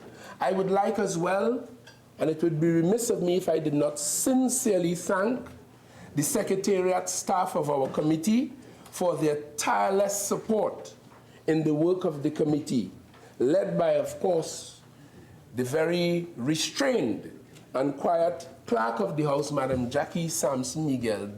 She and her team worked particularly hard to make this the reality. And I would like to thank as well the other members, my colleagues who sat with me on that Joint Select Committee. Mr. Deputy Speaker, the report of the PMAC, we are left to ask ourselves what has been done, Ramdeen.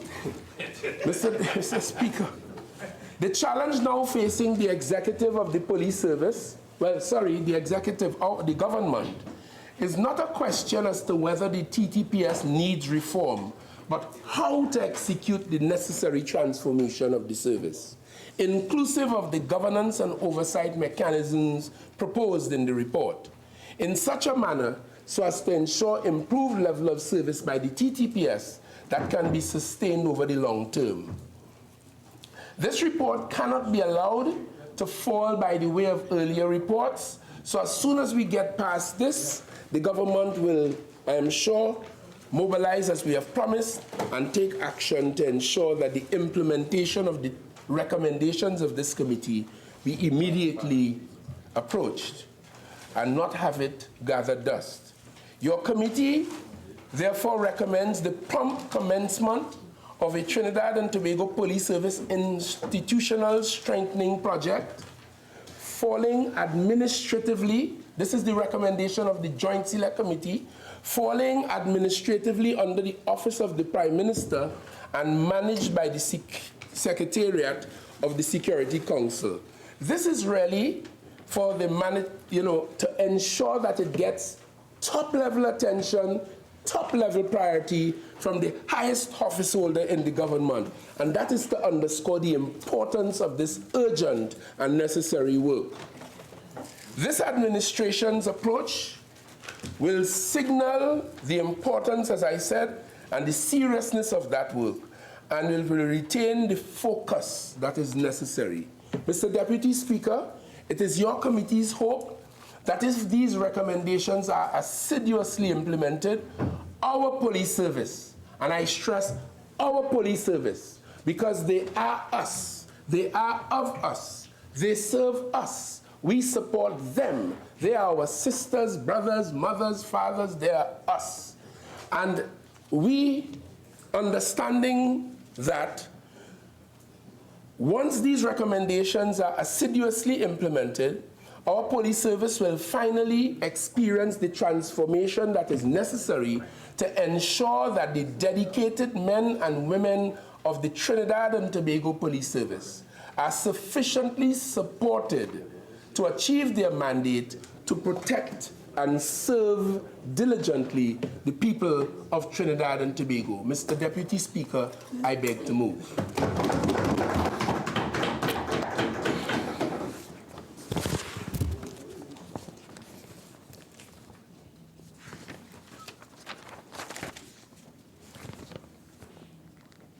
Honourable members, I will now propose the question for debate.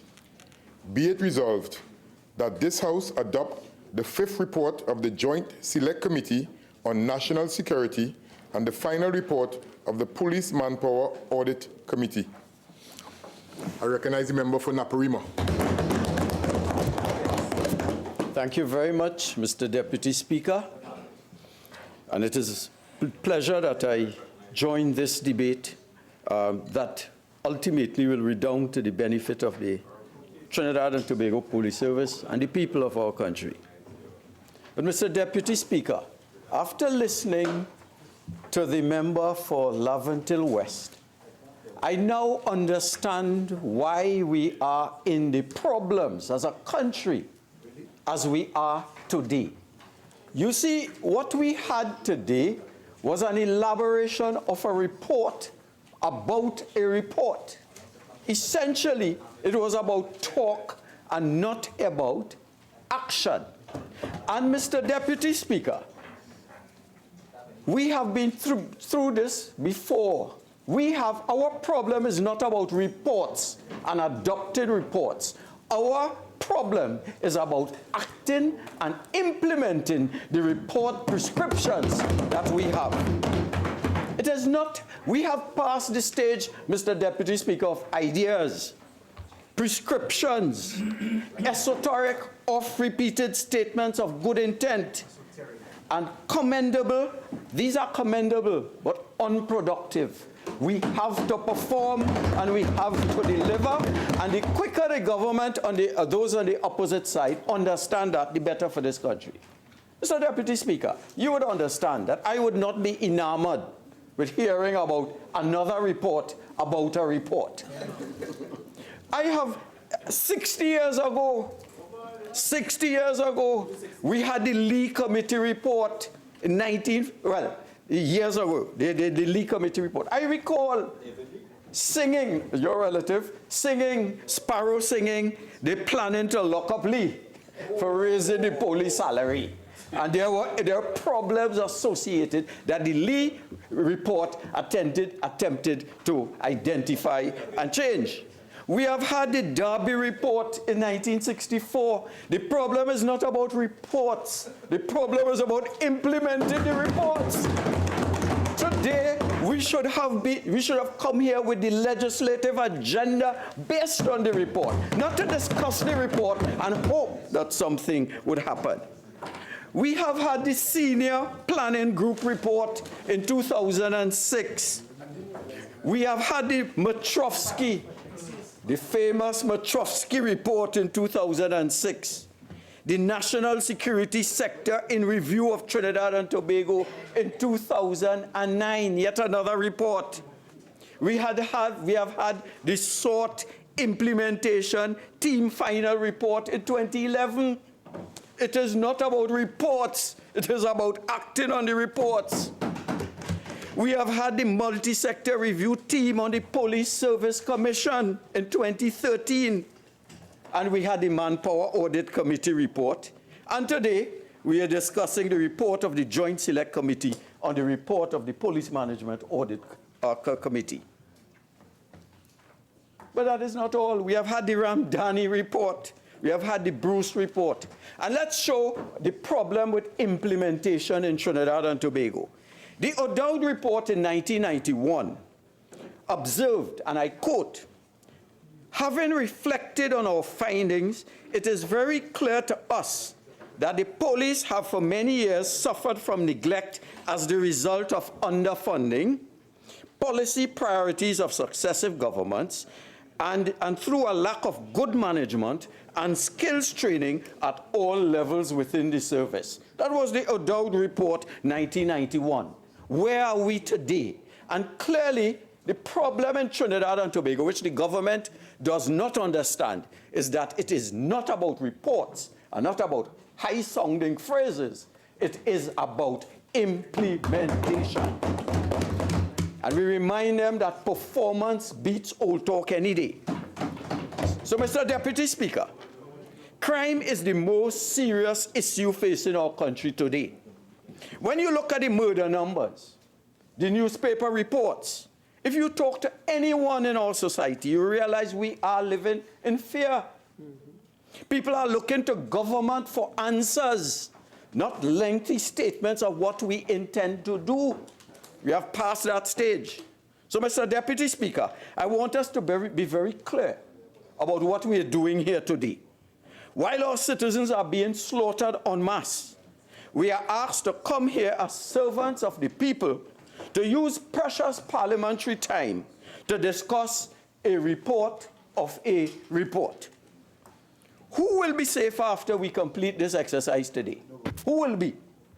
When I leave here after this debate, or as a sitting MP, can any of us go to our constituents, to our families, and say we have done all we could to make you safer? Or are we being asked to participate in essentially an articulation of time-worn ideas which we have heard before in some form or the other? And we wonder whether this is an exercise in futility, wasting of parliamentary time. Now, this government prides itself on solutions. We can all remember the statement by our colleague from Tobago West, who said, "We are in charge, and we have to deal with it." So the question we ask, if you are in charge, deal with crime and utilize parliamentary time to assist you in this effort. But what we witness, the government prides, so they told us about a police management authority, and they told us about a police inspectorate in the report.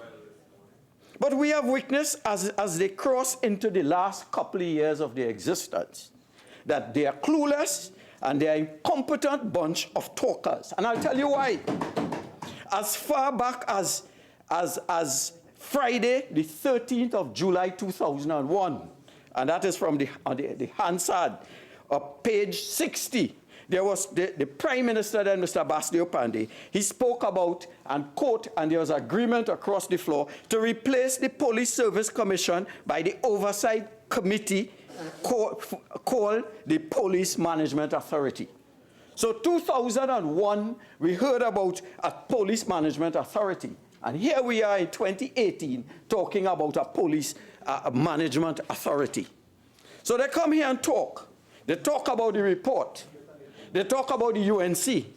I'm sure that they could talk ad infinitum.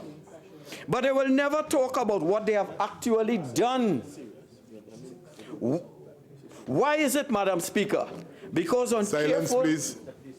Mr. Deputy Speaker, because on honest and careful introspection, they have done absolutely nothing. Since the PNM administration has taken office, there have been close to 1,510 murders. The new Minister of National Security will come here and say that they have been working. And no doubt this report is part of the work. and they try to convince us of his reality. But in the 96 days he has been in office, there have been 119 murders.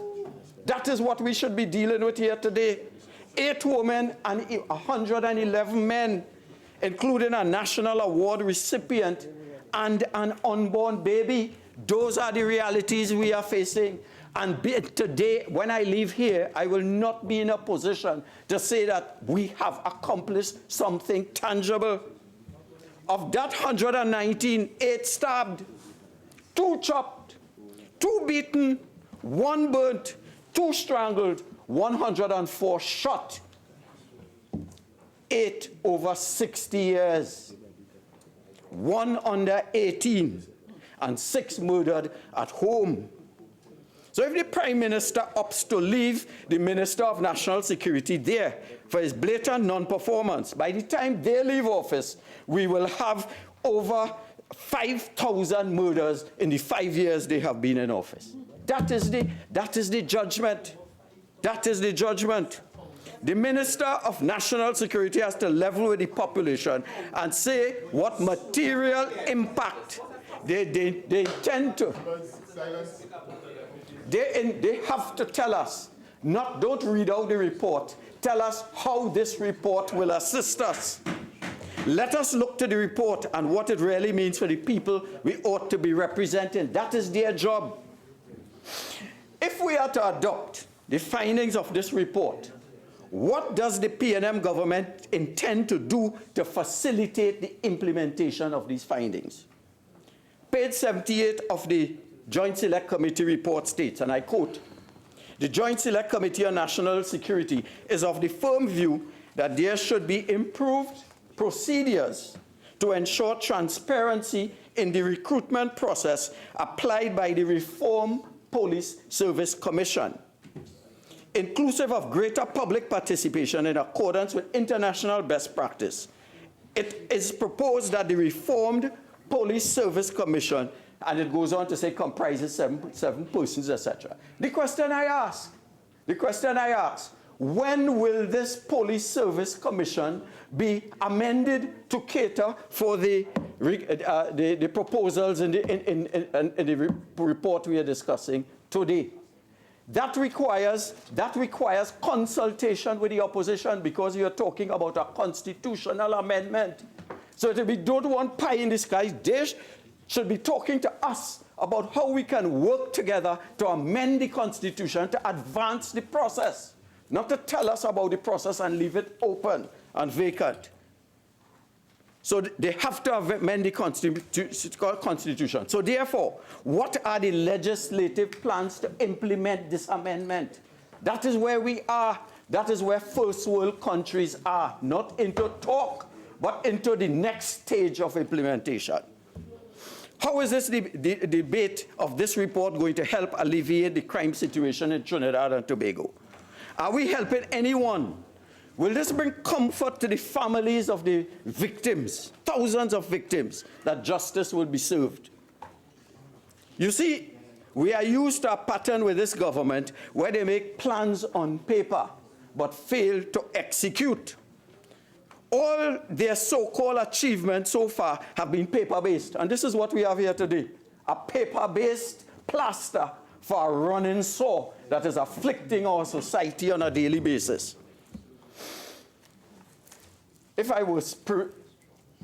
Members of the government front bench, I'm hearing you in loud overturns. Please proceed. If I were more spiritually inclined, Mr. Deputy Speaker, I would refer them to James 2, 14 to 26. Faith without works is dead.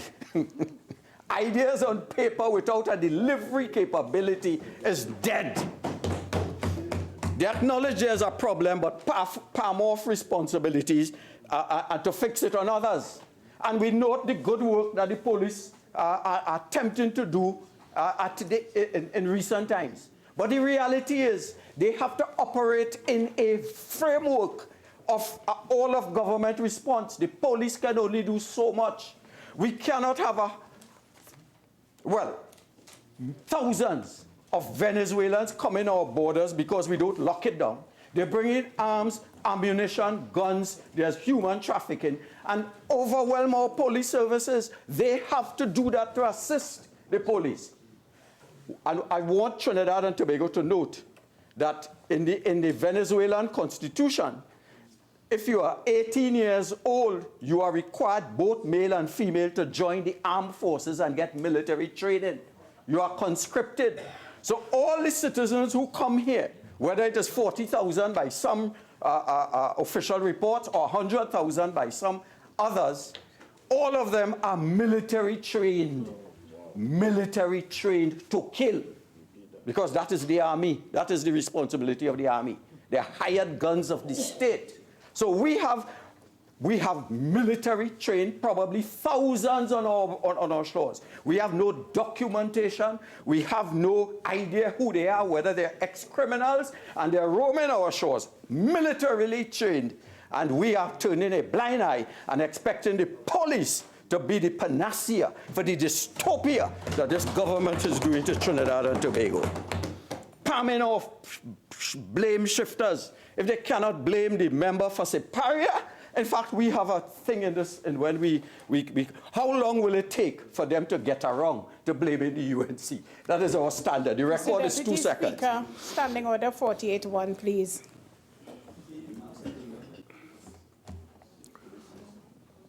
Overruled. If some people were fast, okay. Member. I wouldn't say it. I wouldn't say it. 11 murders in 3 days. And they will come to talk about the country, about all kind of things, except how we can develop policy prescriptions and legislative agenda for dealing with crime. Our job is not to do policy, Mr. Deputy Speaker. That is the responsibility of the executive. We are here to legislate based on the policy prescriptions. They do not understand Montesquieu's separation of powers. Do not. It is not the responsibility of the TTPS or the Commissioner of Police to execute the much-needed changes and upgrades that require a legislative legislation. The required policy changes need to be backed up by a strong government who understands how to work and what needs to be done and how to do it.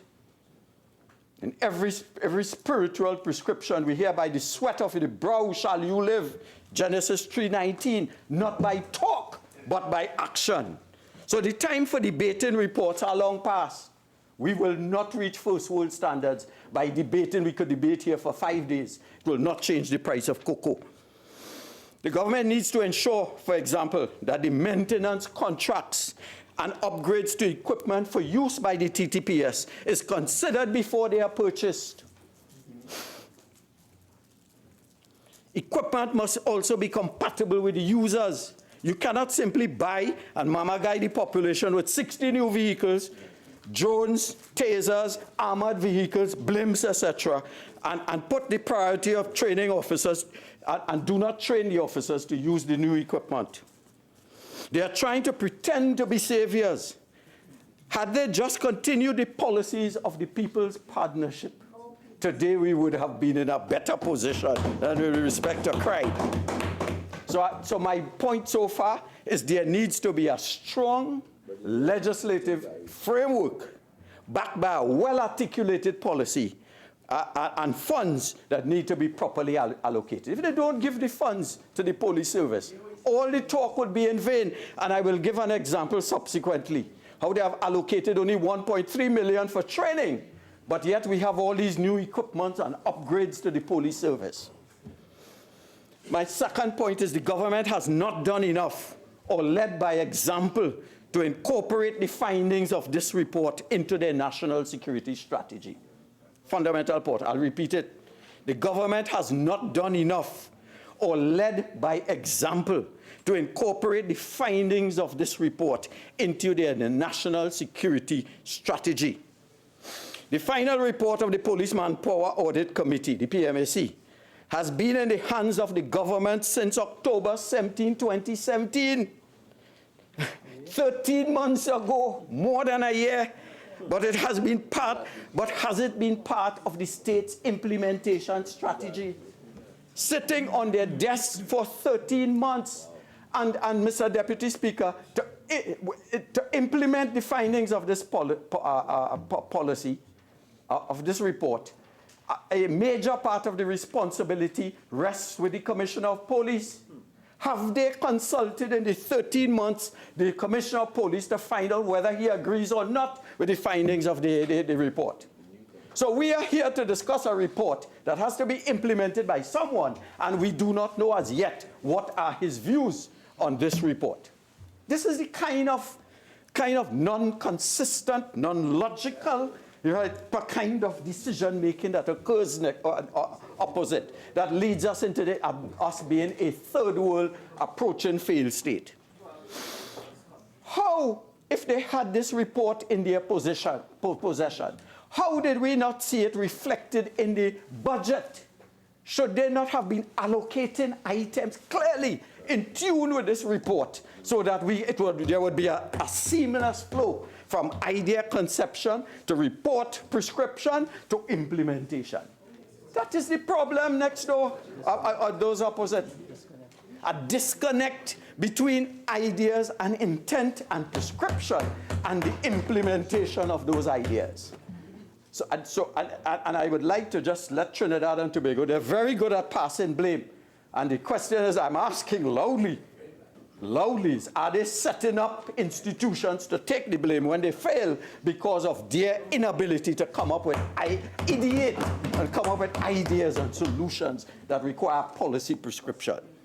So the promise in the 2019 budget, create a better relationship between the police officers and the public. So what is that? What is that? That is a statement of intent. Like, I love my fellow citizens, but I do other things.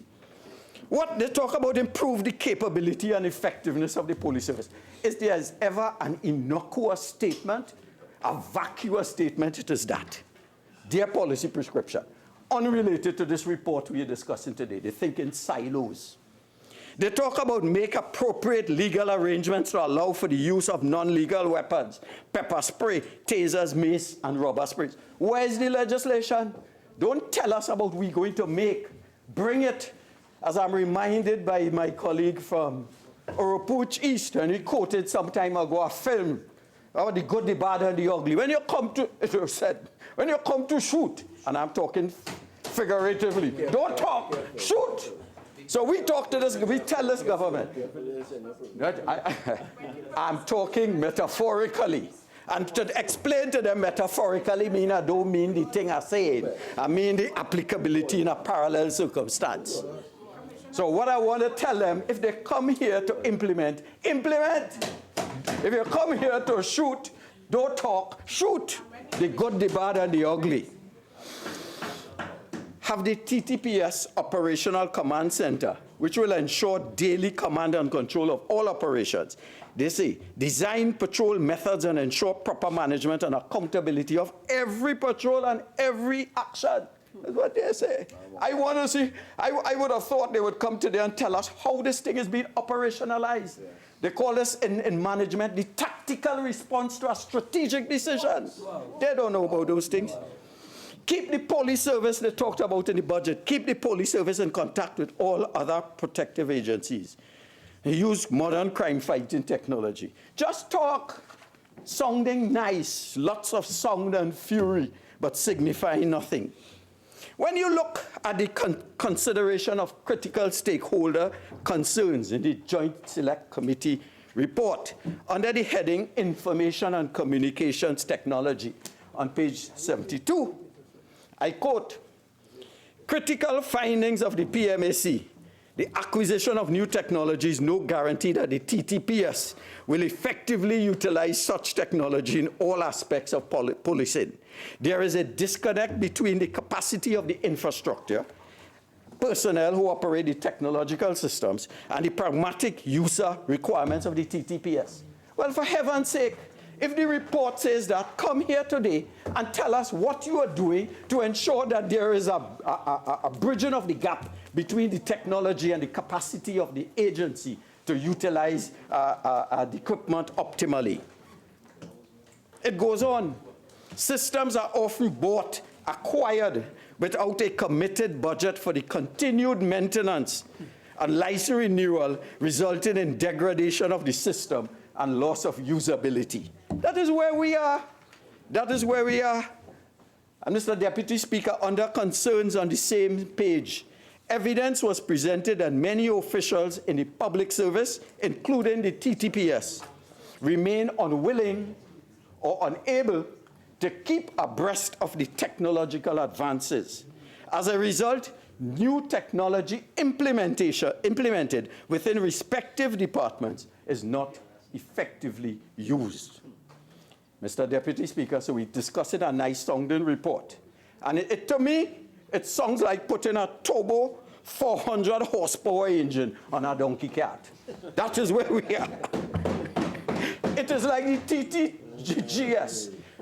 All kinds of interceptor vessels, all kind of, I understand is how much, 12, 13, 14 vessels. But I have been to Cedros and I have seen the coast of Venezuela, and I have never seen a Trinidad and Tobago coast vessel, a coast patrol vessel, Coast Guard vessel. Never seen. And when I talk to the residents, they say the same thing. They have never seen. So we have 14 vessels or so. And they're talking about end-to-end monitoring. You don't need end-to-end today with GPS. You could stay 10 miles here and monitor your boundary. And you could have another coast. There's no reason why, for heaven's sake, with 14 vessels, we cannot have 24/7 monitoring of the Southwest Peninsula. So the government buys all these nice equipment for the TTPS and says, here, use the laptop or tablet or drone or high-tech devices, high-tech vehicles. But they do not consider that the officers require training to use them. You see the disconnect between government plans and implementation. You're going to upgrade the police service. But you know what?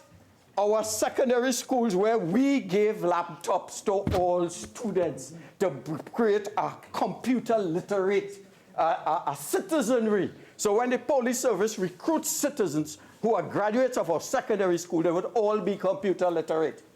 So they come into power, they cut the program, and I would say maliciously, and then resurrect it years after and leave it in the schools, not knowing that computers today in the United States, it is to take home, it is to use, it becomes part of your being, and you develop a relationship with your computer, so that we are producing computer illiterate citizens who will now go into the police service, who will now be required to deal with all these sophisticated equipment that they propose to buy. And Mr. Deputy Speaker, here where the disconnect continues. That's why we will remain third world under this government. The TTPS received a mere $1.5 million in the 2019 budget for training, when the government wants to introduce modern crime-fighting technology. So who they're coming here to fool? Who are you fooling? Nice sounding report. And when you get to the implementation, you realize the disconnect. And I want to repeat what I said earlier. Article 6 of the 209 Law on Conscription and Recruitment states that all Venezuelans of military age, men and women, have the duty to perform military service in the Bolivarian National Armed Forces and are subject to military training. We discuss in report, and they have 40,000 of them roaming in our society, and this government doesn't have a clue. No intelligence gathering to know that, well, of the 40,000, 10,000 are ex-convicts, or 5,000 are whatever. So that informs the police service, so that when they see a particular crime in Trinidad and Tobago, they could make a connection. That is the kind of sophisticated, I hate to say Singaporean approach to crime solving. Singapore would not have this foolishness. Mr. Deputy Speaker, the report highlighted 3 routes of entry into the police service, and it was articulated. The first route, rank of police constable, many 5 O-levels, polygraphing, screening, etc. Second route, police constable tertiary training. Fourth route, applicants of appropriate rank with tertiary education, competencies and skills will be brought into forensic science, but will be brought into the police service. Good idea. Good idea, but when, for heaven's sake, will that start? You have 2 more years. If you do not start now, we should be well advanced in the process of implementing this idea. But, Madam Speaker, there are many instances with this report is a report on a report. So they agreed over and over with the report. And we here agreeing with their agreement to the report that was originally given to them 13 months ago. Oh, Jesus H's. Lord have mercy. Page 55. Both the PMAC and the JCSCNS, Joint Select Committee on National Security, agree that the responsibility for the management of the TTPS rests with the Commissioner of Police, and that effective mechanisms are needed for ensuring accountability through the Commissioner of Police. Well, why didn't you not talk to the Commissioner of Police? So that today this discussion would have been informed by his competence and his ability. So after we finish here, you have to now go to him and he will select, yes, I agree that or not agree that. Because ultimately, he is responsible. On page 77, under the heading Governance and Oversight, it states, we support the recommendations. They're supporting everything. Everything the PMAC said. We support the recommendation of the PMAC in this regard and suggest a system that promotes greater accountability to all stakeholders of the TTPS, including citizens, communities, as well as government. Page 97, officers below the rank of sergeant, the Joint Select Committee agrees with the recommendation of the PMAC that training needs focus on enhancing basic policing skills such as knowledge of regulation, police standing orders, customer training, mediation, conflict investigation techniques. You see why we are not enamored with their capacity or their approach, which means talking and talking and talking about the PMAC report and coming here for us to talk. We'll not waste time and enjoying them in this nonsense. Your initial speaking time has elapsed. You have an additional 15. Yeah, take it. Avail yourself. Page 105 of the report, bullet point 63. The PMAC recommends and the committee agrees. Well, they could have bring the PMAC report to us straight and let us discuss and don't waste time. My third point is this government is underperforming and we are most likely to fail in their 2 remaining years in office. A non-performing government.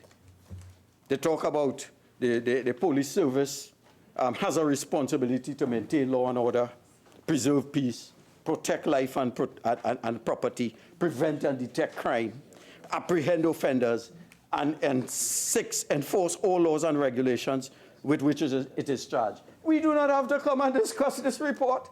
That is taken as given. That is the responsibility of the police service. We should have been here to discuss what legislative agenda and what legislation we're going to put in place to maintain law and order. That would be an advance over what we already know. The TTPS has a responsibility to fulfill the mandate. And the question we ask, if it is to preserve peace and protect life and property, was it really necessary to brutalize the students of the University of the West Indies? Was it? Was that the best way of handling it? Mr. Deputy Speaker, Standing Order 48-1. Use a different word, please. Like what? Listen. In place of what? You said, see, you knew clearly. Proceed. Was that the best way to treat with young citizens, the future leaders of our nation, who probably should have been guided and what we call a teachable moment rather than the heavy hand of the law? My view. In 2018, April 2018, 12th of April, Loop News. 4 police officers, 3 constables, and a police corporal, all assigned to the Western Division Task Force, were detained after an individual claimed he had been beaten. And the officers used excessive force. And I'm not blaming the officers. I am saying that the policy prescription is not there so we could have the protocols in place so they will know when I meet this situation, this is how I'm supposed to act. And our students ought to know that if we are doing this, we are breaking the law. They don't know. And therefore, we have a requirement to educate our citizenry. In giving the breakdown, the current manpower of the police service, Minister Young said there are 7,200 officers in the service with an additional 3,100 SRPs. The sanctioned strength of the TTPS is 7,884, resulting in a shortfall of 684 officers. The report says, and I agree with the report, says the challenge lies not with the number of officers, because when the international standard of police officers to population is applied, the number of officers per 100,000 of population, the TTPS is more than adequately staffed with 494 officers per 100,000 of population. We have 494, close to 500 per 100,000 of population.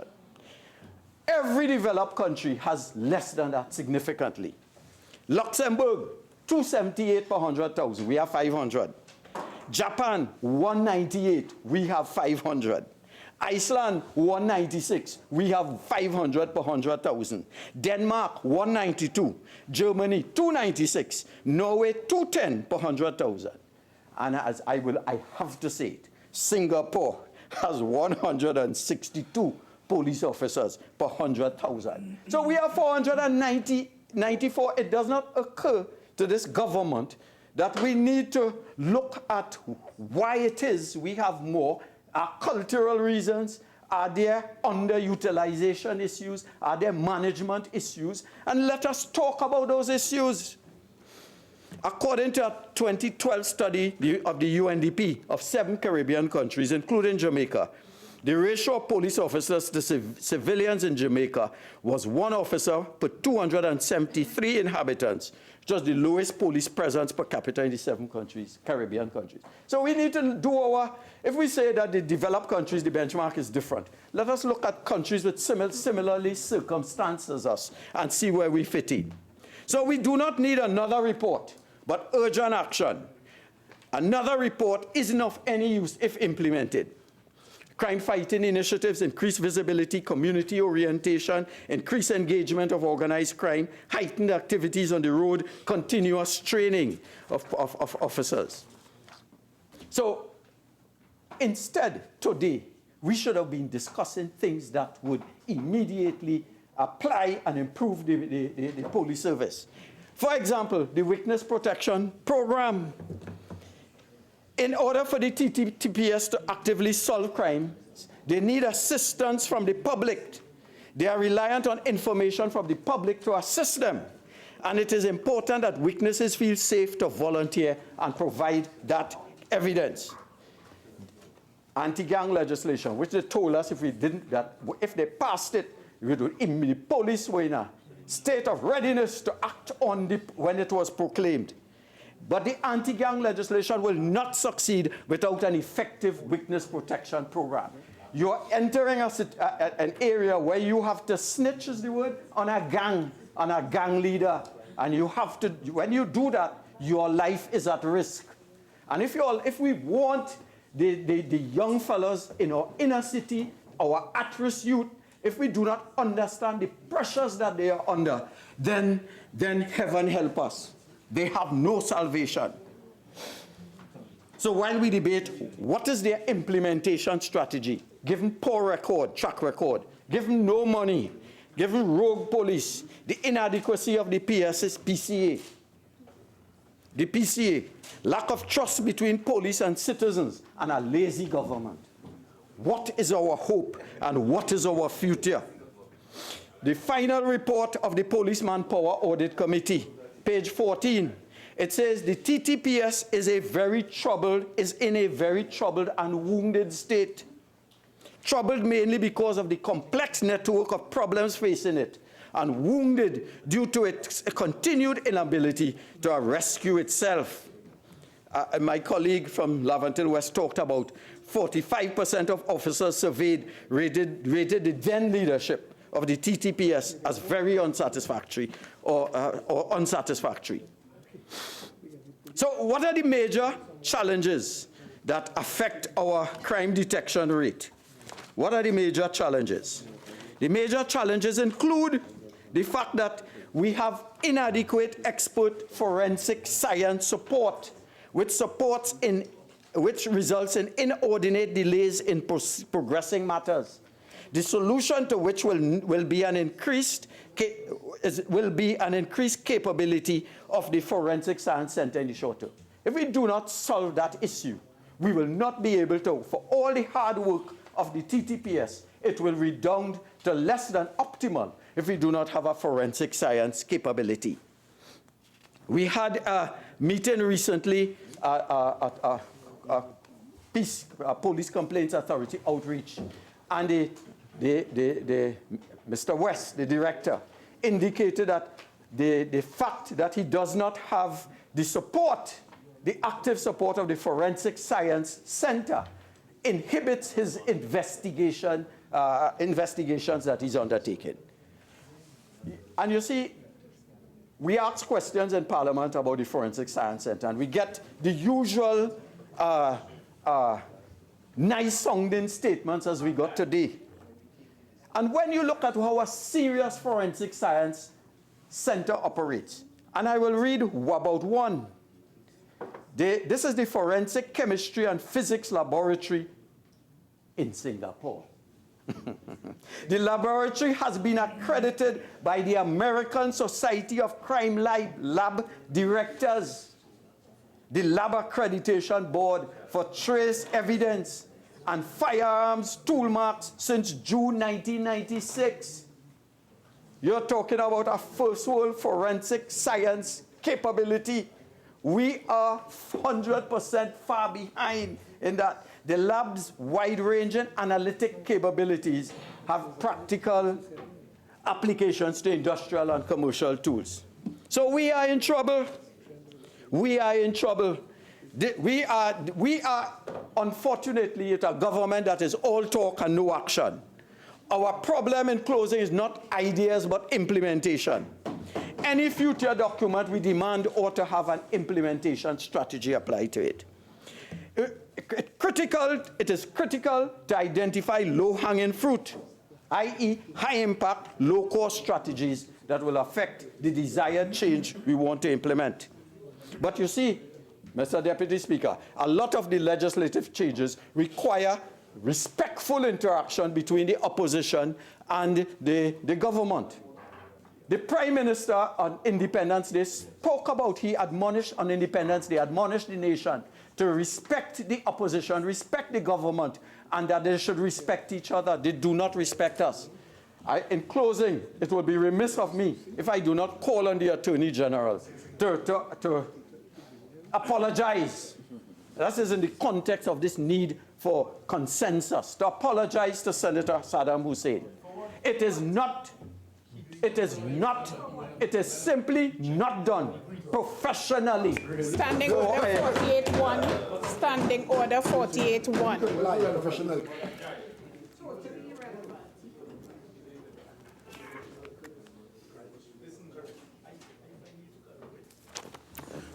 Silence, please. Yeah, remember, again, the relevance to this particular report that we are debating. It is relevant in the sense that to be implemented, like the Police Service Commission, they need to collaborate with us. 1 second. Remember, I think you should move on. Move on to your other point. Okay, Mr. Deputy Speaker, this government, by its inaction, by its vacuity of ideas, by the poverty of vision and lack of intellect, is incapable of taking us into the 21st century. The TTPS will learn soon that they could do as much as they can, but they are not the policy prescriptions to assist them to achieve what is required in our society. I call on this government, I call on the Minister of National Security, do the patriotic thing. If you realize that by qualifications, experience, and skill training, you are incapable of dealing with crime, what you should do? Resign.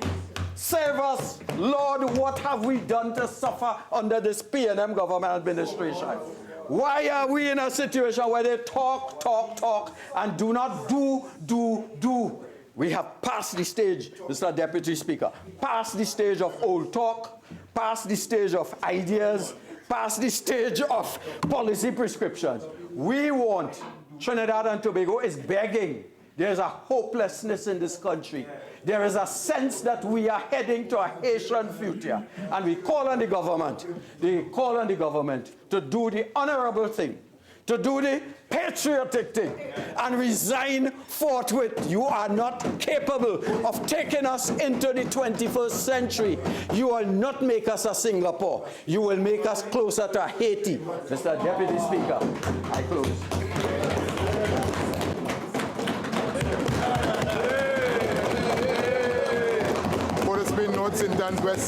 Mr. Deputy Speaker, in some recent words that I saw on television by none other than the newly appointed Commissioner of Police, Lord Father.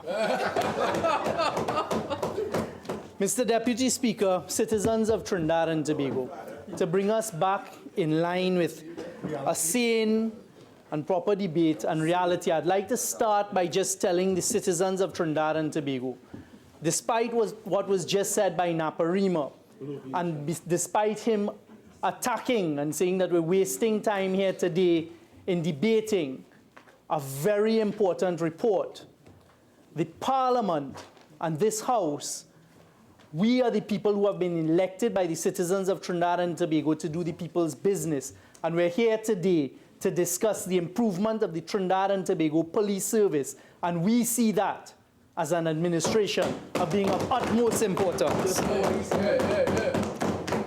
I'd like to start by welcoming to the House, sitting in the gallery, the fairly newly appointed Commissioner of Police, Mr. Gary Griffith, Acting Deputy Commissioner of Police Dulal Chan, and other members of the Police Executive. Welcome. And I'd like to thank thereafter all of the members. Members, 1 second. Members, remember your comments are picked up by the Hansard. So members, please, each member will have the opportunity to enter the debate. And I'm not going to tolerate the constant outbursts as we continue along. Proceed, member. Thank you very much. I'd like to thank, Mr. Deputy Speaker, all of the members who took up the mantle of service and sat on the Diosaran Cabinet-appointed committee and their service to Trinidad and Tobago, and in particular, the work aimed at improving the Trinidad and Tobago Police Service. And if I may be permitted very briefly to call them out: Professor Ramesh Diosaran, Ms. Jacqueline Wilson, Mr. Harold Phillip, Mrs. Erla Christopher, Mr. Alan Miguel, Mr. Dr. Levis Guy Obakor, Dr. Zamir Mohammed, and Inspector Anand Ramisa. We thank them for the work that they did and the manpower audit that they carried out. Because you see, Mr. Deputy Speaker, the Trinidad and Tobago Police Service is a body that has been created by law and constitutionally charged with the responsibility of protecting and serving the citizens of Trinidad and Tobago. And, Mr. Deputy Speaker, there have been a number of reports and studies done over the years that resulted in a number of reports, starting with the Lee Committee report in 1958, and then a report into the organization, administration, discipline of the police force, the Derby Committee report of 1964, the Carr Committee report of 1971, the Bruce Committee report of 1978, the Police Executive Research Forum report of 1990, the Odawad Committee report of 1991, the Senior Planning Group 2006, Matrosky 2006, the National Security Sector in Review, Trinidad and Tobago, the Ross report in 2009, and then a SORT Implementation Team Final Report 2011, a multi-sector review team on the Police Service Commission 2013. Madam Speaker, when this side was in opposition, and they were willing to work along with the then government in tackling the issue of crime, recognizing that even then and even before then, crime is one of the main elements that affects the daily lives of our citizens. We had put forward a 10-point plan, and one of the elements of that plan was a manpower audit. Of course, at the time, it was completely ignored, and nothing was done by the administration between 2010 and 2015. In fact, what they did is set about dismantling things that were actually working. This administration, Mr. Deputy Speaker, completely supports the Trinidad and Tobago Police Service, and in fact has been doing so from September 2015. And it is very disheartening, and we saw first-hand experience here today, that those on the other side, rather than stand up and support the police service, do the exact opposite, constantly criticize them and attack them, especially in that other place. This government's position, and I say it here for the citizens of Trinidad and Tobago, and to record it in the House, is that we fully support the Trinidad and Tobago Police Service once they're acting within the confines of the law, and they have our full support. And if you would permit me, Mr. Deputy Speaker, to just set out as an administration, I heard the vacuous words on the other side a short while ago, and saying that we have not done anything and it's all old talk and there's been no action. For the citizens of Trinidad and Tobago, if I may, very briefly outline exactly what has been done and then get into what the intention to do is. By December 2015, having come in as an administration in September 2015, we had brought to the House the orders and had debated in the House the orders to revise the whole complicated process of appointment of a commissioner of police. Exactly. That was done by December 2015. And let me remind the citizens of Trinidad and Tobago, as an administration, we identified from earlier clock, it was in our political manifesto, that in order to assist the police service and provide them with support, one of the things they needed immediately was a permanent leader. They needed leadership at the head. And to do that, we came to the House and debated and simplified the process for the appointment of a commissioner of police. Immediately, the opposition ran to court and tried to block it, and in fact, delayed the process with the appointment of a commissioner of police. And I'll remind the citizens of Trinidad and Tobago, between 2010 and 2015, for 5 years and 3 months, those on the other side and those who were in power at that time had a constitutional majority. So all the old talk we've heard here today about amend the public service, the police service commission, and amend the law and constitutionally do this and call upon the government to work alongside with them to change the law, that could have been done between 2010 and 2015, 5 years and 3 months with a constitutional majority. Let the country recall that those on the other side did absolutely nothing to improve the system. Absolutely nothing to improve the system. Right? What they did is they appointed the last permanent commissioner of police and terminated him and a deputy commissioner in 2012, did nothing about it, but in fact, the then Attorney General for 3.5 years was proud to stand up, not only here but outside, and say, well, it's better to have a commissioner on contract, right? You go work harder. In other words, you do anything I don't like, Deputy I will Speaker, get rid of you. 48-1, please. 48. Member, Chief Whip, clarify. The relevance. Overruled. Thank you very much. That Minister of Finance.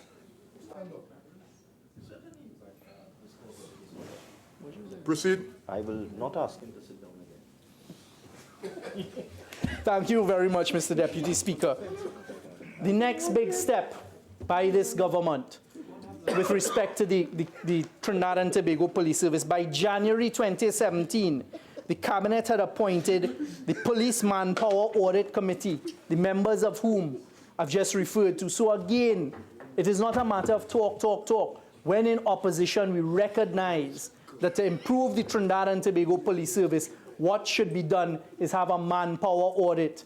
That was done by this government in January 2017. And sitting on that committee, 2 acting deputy commissioners of police, as well as a representative of the Police Social and Welfare Association. So we went and we put in place 3 active police officers with the highest levels of experience to sit on that committee. And that committee delivered the report, which then was brought to Parliament, a Joint Select Committee on National Security, which is the right body in Parliament, studied it, digested it, met with stakeholders, and produced the report that we're here today to deal with. And to listen to those on the other side say that it is a waste of parliamentary time for us to go through this police manpower audit report and the work done by the committee chaired by Mr. Hines is a shame. And I want the persons of Trinidad and Tobago to look on. As usual, what they don't want is an efficient police service. Well, this administration,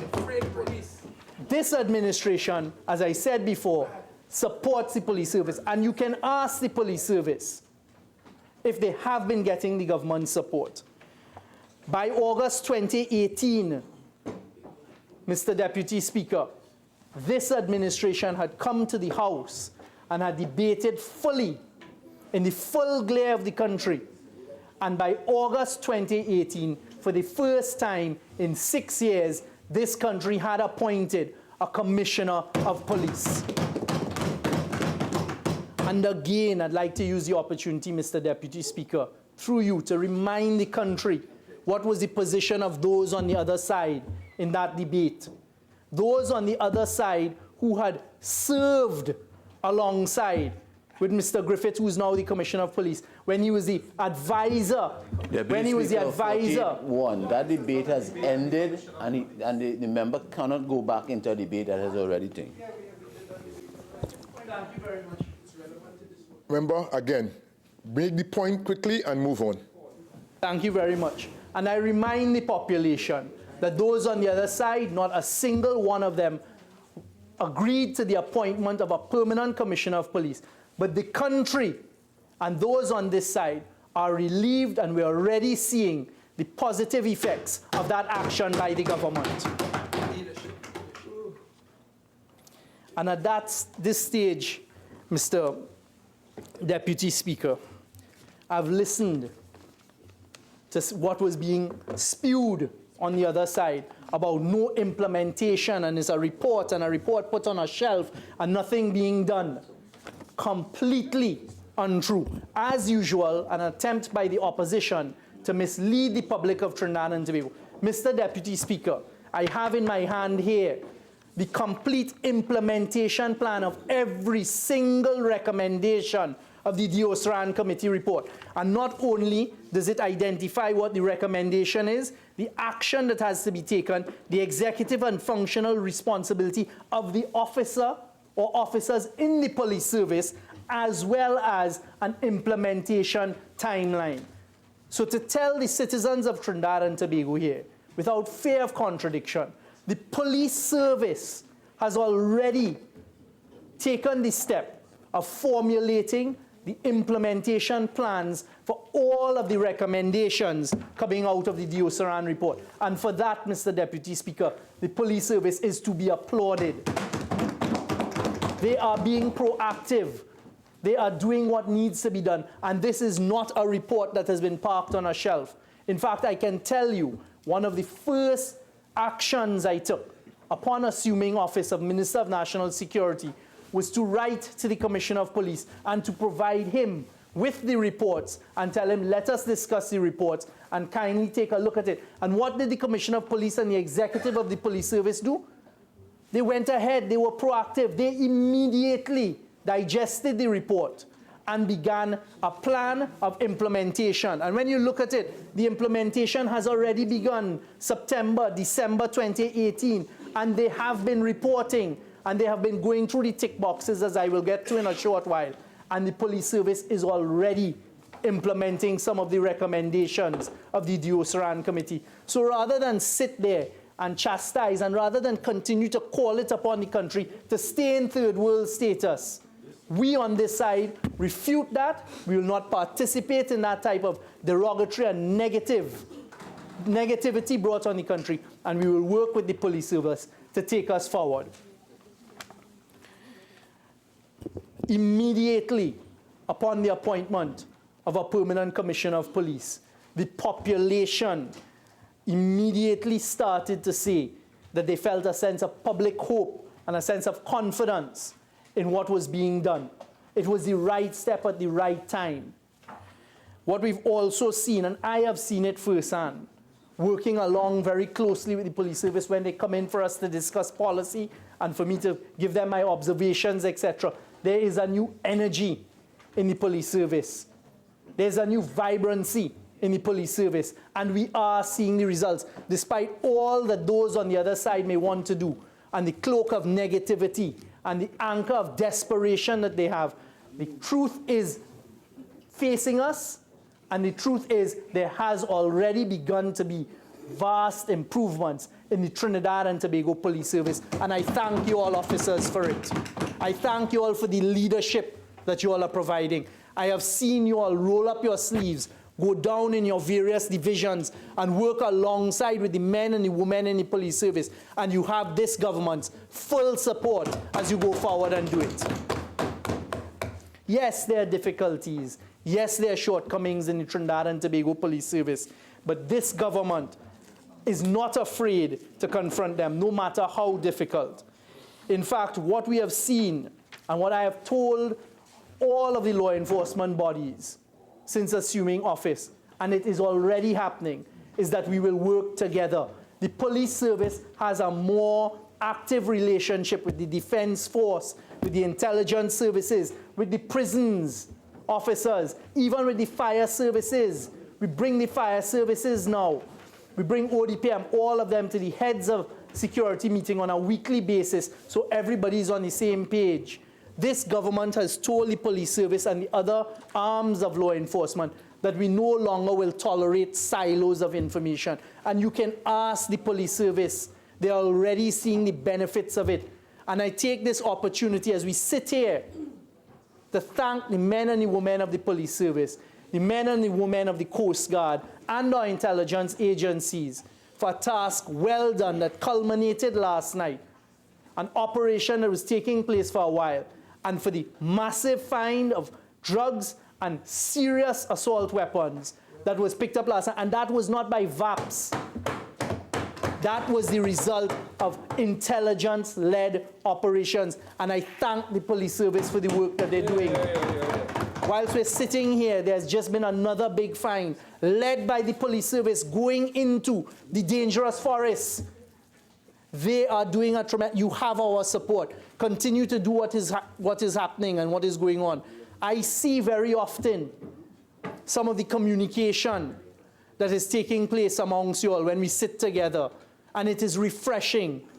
The police service is on the right track, and do not allow the negativity of those on the other side, whose sole purpose is to bring down not only the police service, but to try and bring down the people of Trinidad and Tobago, because this government will stand in the front line with you, the members of the police service, and we will march forward with you all as you all do your jobs, which are often thankless and dangerous. You have our support. Continue to do what you're doing. The de-siloing of information and intelligence. You're already seeing the use of the National Operations Fusion Center for the first time being properly operationalized. And the police have an important part to play in that. The police are now given access to the facilities, given access to the assets that the people of Trinidad and Tobago own. And I'm seeing them all working together. I'm seeing the exchanges between the Commissioner of Police, his deputies, the executive, along with their compatriots and their colleagues in the Defense Force, in the SSA, even in the fire service, the prison services. And that is something that is to be applauded. Keep it up. That is the right direction. Because it's only when we all march forward to the same drumbeat, and you're seeing the effects of that right now, and you're seeing the increase in detection rates and the increase in the positive work that you all are doing. And on that note, just in the past few short months, allow me, Mr. Deputy Speaker, is only a microcosm of what has taken place and some of the positives under this new vibrancy and energy of the police service. The exercises this morning, the exercise you all just completed in the forest, the earthquake. Do not underestimate, Mr. Deputy Speaker, when Trinidad suffered that 6.9 magnitude earthquake, how quickly we were able to assemble at the National Operations Fusion Center, how quickly I was able to get briefed. The policemen and women went and manned their posts. They went when traffic lights were down. They found the traffic lights. They manned the roads to make sure there was safety and security. They gave a sense of calm to our citizens of Trinidad and Tobago. And these are just some examples of the positive. The kidnappings that have taken place, and one of the main ones that was brought into the spotlight, the Polony kidnapping.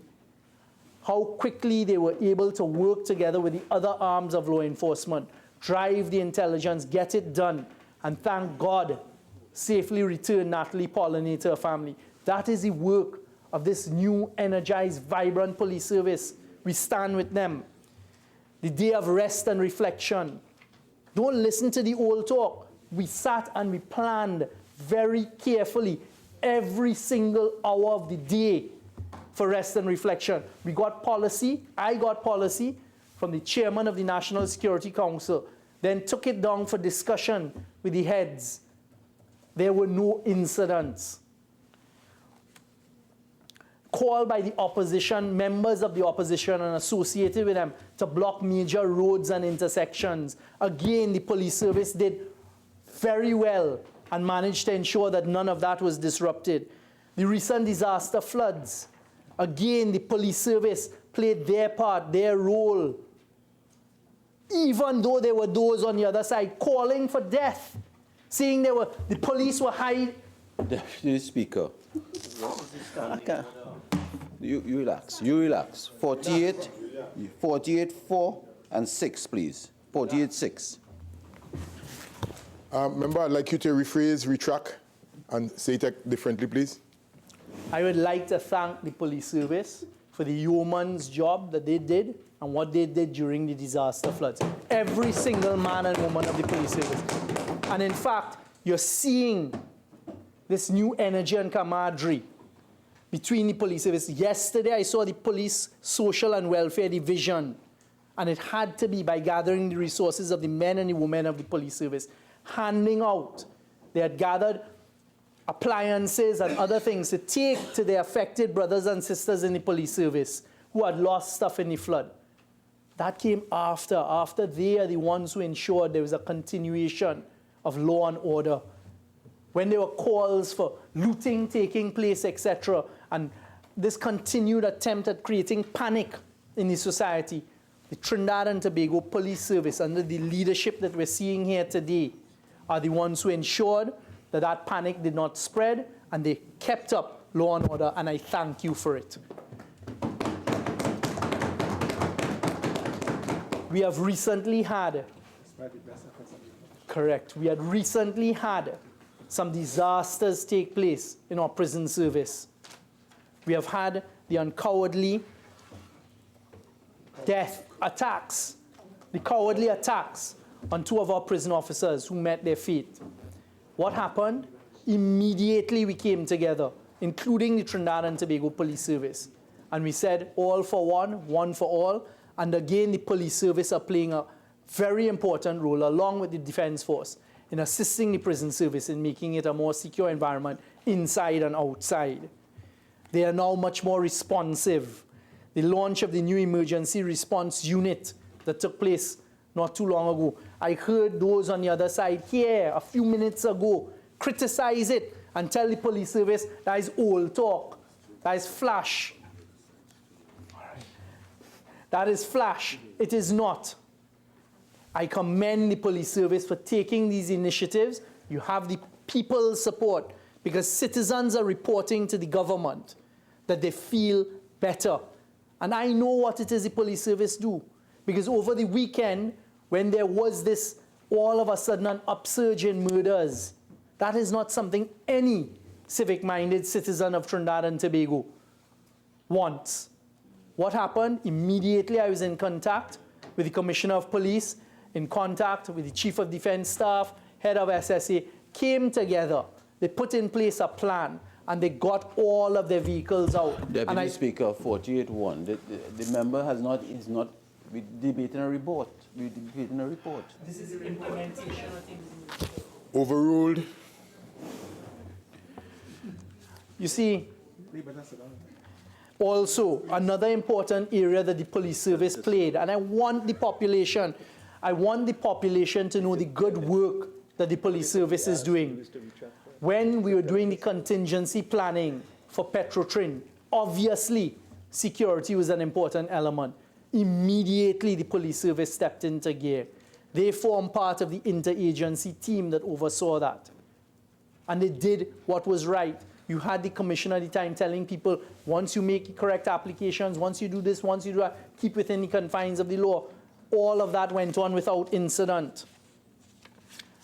I have heard criticism, Mr. Deputy Speaker, about the passage of the anti-gang legislation. I would like, through you, Mr. Deputy Speaker, to tell the citizens of Trinidad and Tobago that the work with respect to the anti-gang legislation is twofold. One, the legislation is utilized and is being utilized to disrupt. Because it's not only about charging and prosecution. You will recall some of the provisions of the anti-gang legislation. And those provisions are being utilized by the Trinidad and Tobago Police Service to disrupt some of the elements that are related to gang, that are engaging in gang-related activities. And I can't say much more as to what is going on with respect to the investigations and what we expect to happen as a result of that anti-gang legislation. But I stand here today without fear of contradiction and tell the population of Trinidad and Tobago, Mr. Deputy Speaker, that the Trinidad and Tobago Police Service, the intelligence agencies, and other law enforcement are working very hard, very meticulously, very carefully within the confines of the anti-gang legislation. And they are utilizing the provisions that we as a parliament gave them. And very soon, we will see the outcome of the other side of the anti-gang legislation.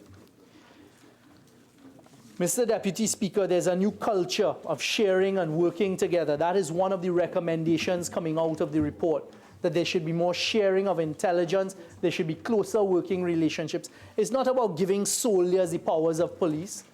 We are currently showing that is completely unnecessary.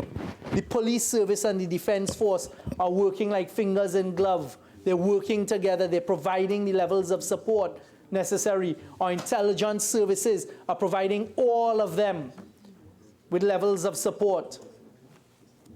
The use of technology, it is taking place. And I heard the most derogatory comment made a short while ago about those in the police service wouldn't be able to utilize computers and they wouldn't be able to utilize the technology presented to them. Not true. The men and women of the police service are doing yeoman's duty and they are utilizing the technology. Right?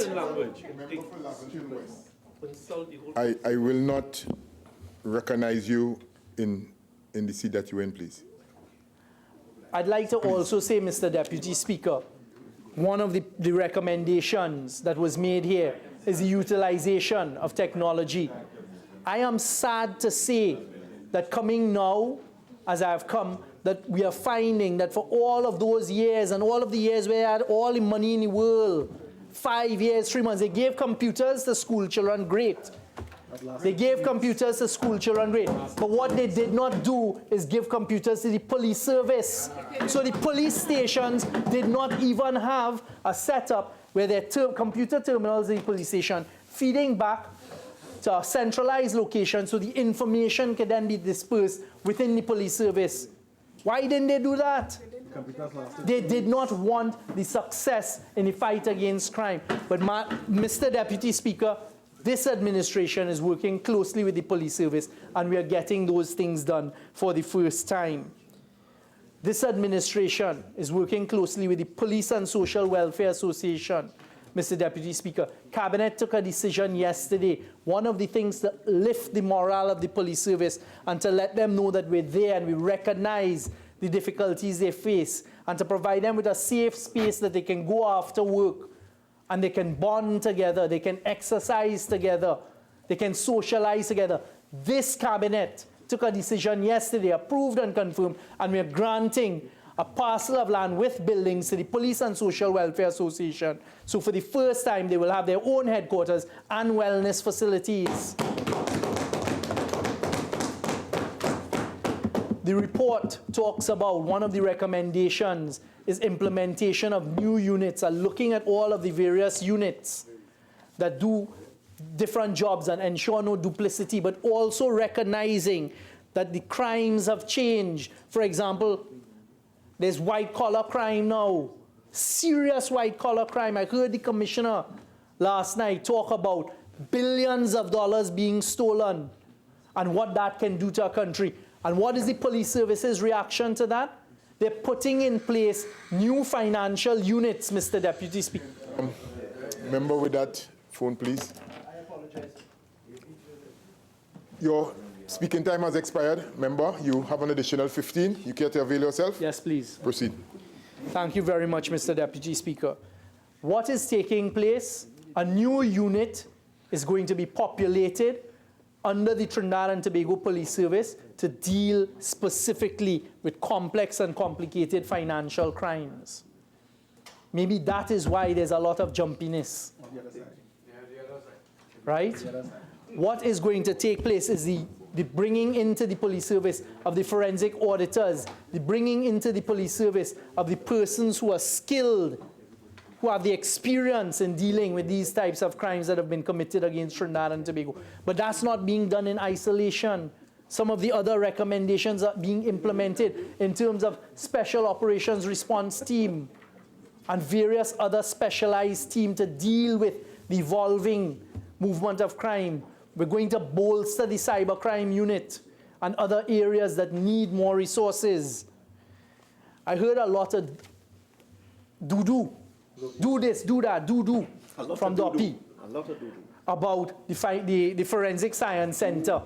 What is happening, Mr. Deputy Speaker, and I'll say it again, the government has gone and we've negotiated, and there is about to start construction of a new state-of-the-art DNA lab and Forensic Science Center, free from the government of China, gratis from the government of China, because of the relationship we've been building with the government of China. And we are going to get that, so the police service will also have that.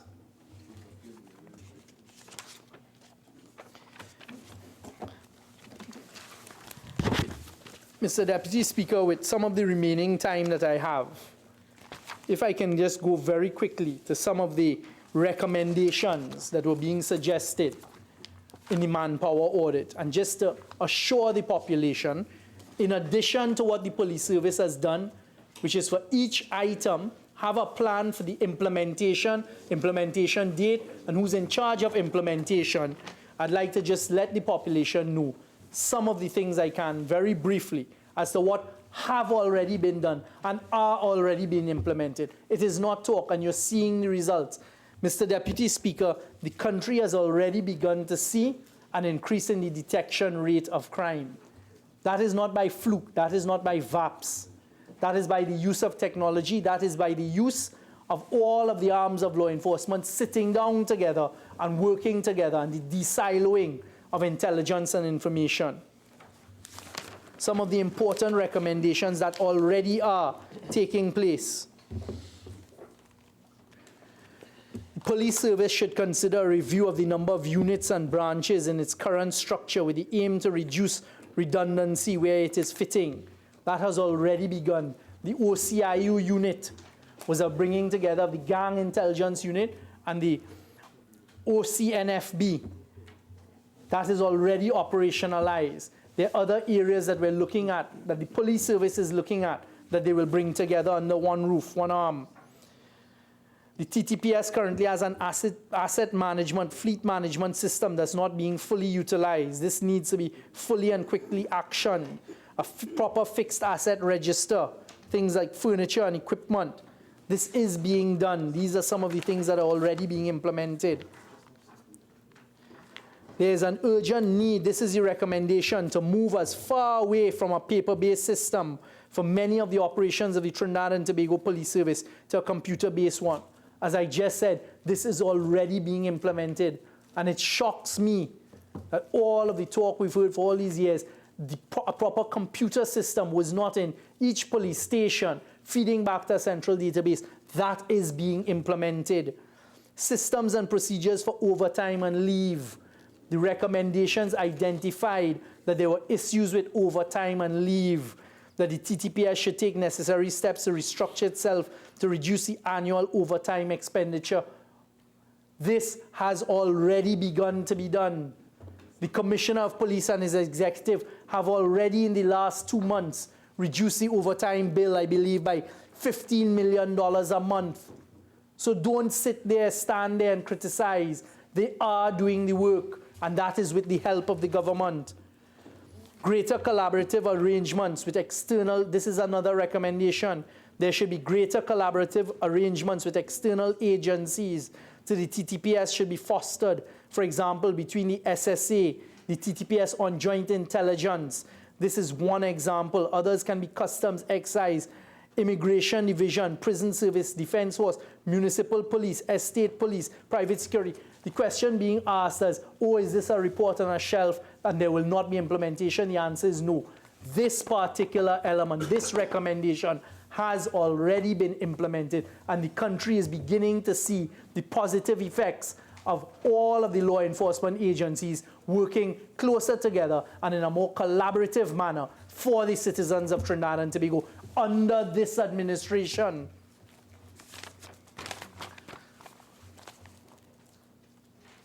Officers themselves complained about the inadequacy of transportation vehicles in the TTPS for them to carry out their duties. Again, this is being addressed. The conversation taking place with the police service by the government is a proper maintenance of vehicles. They've already just, the newest vehicles they've got, they've formulated an emergency response unit. That is not for show. That is out there on the ground. I saw how it worked over the last weekend when there was an upsurge. Training and development. A point was made about only $1.5 million in the budget for training and development of the TTPS. Of course, that's not the limit. What is already taking place is we're speaking to our foreign allies to see what other training we get. But the point is you can via and transfer money from the various votes. And if that is what has to happen, it will happen, and you will have the full support of the government to do it. Joint operations between police and other related agencies like Defense Force, prisons, customs, immigration. As I have said weeks ago, this is already taking place. So it is not old talk. Implementation is taking place, and we are seeing the results, Mr. Deputy Speaker. Another recommendation, there should be adequate resources for installation, maintenance of CCTV cameras across Trinidad and Tobago. This should be a massive project undertaken by the relative authorities as a strategic means to detect and prevent crime. Done. It is in the process of being evaluated and implemented. That is taking place.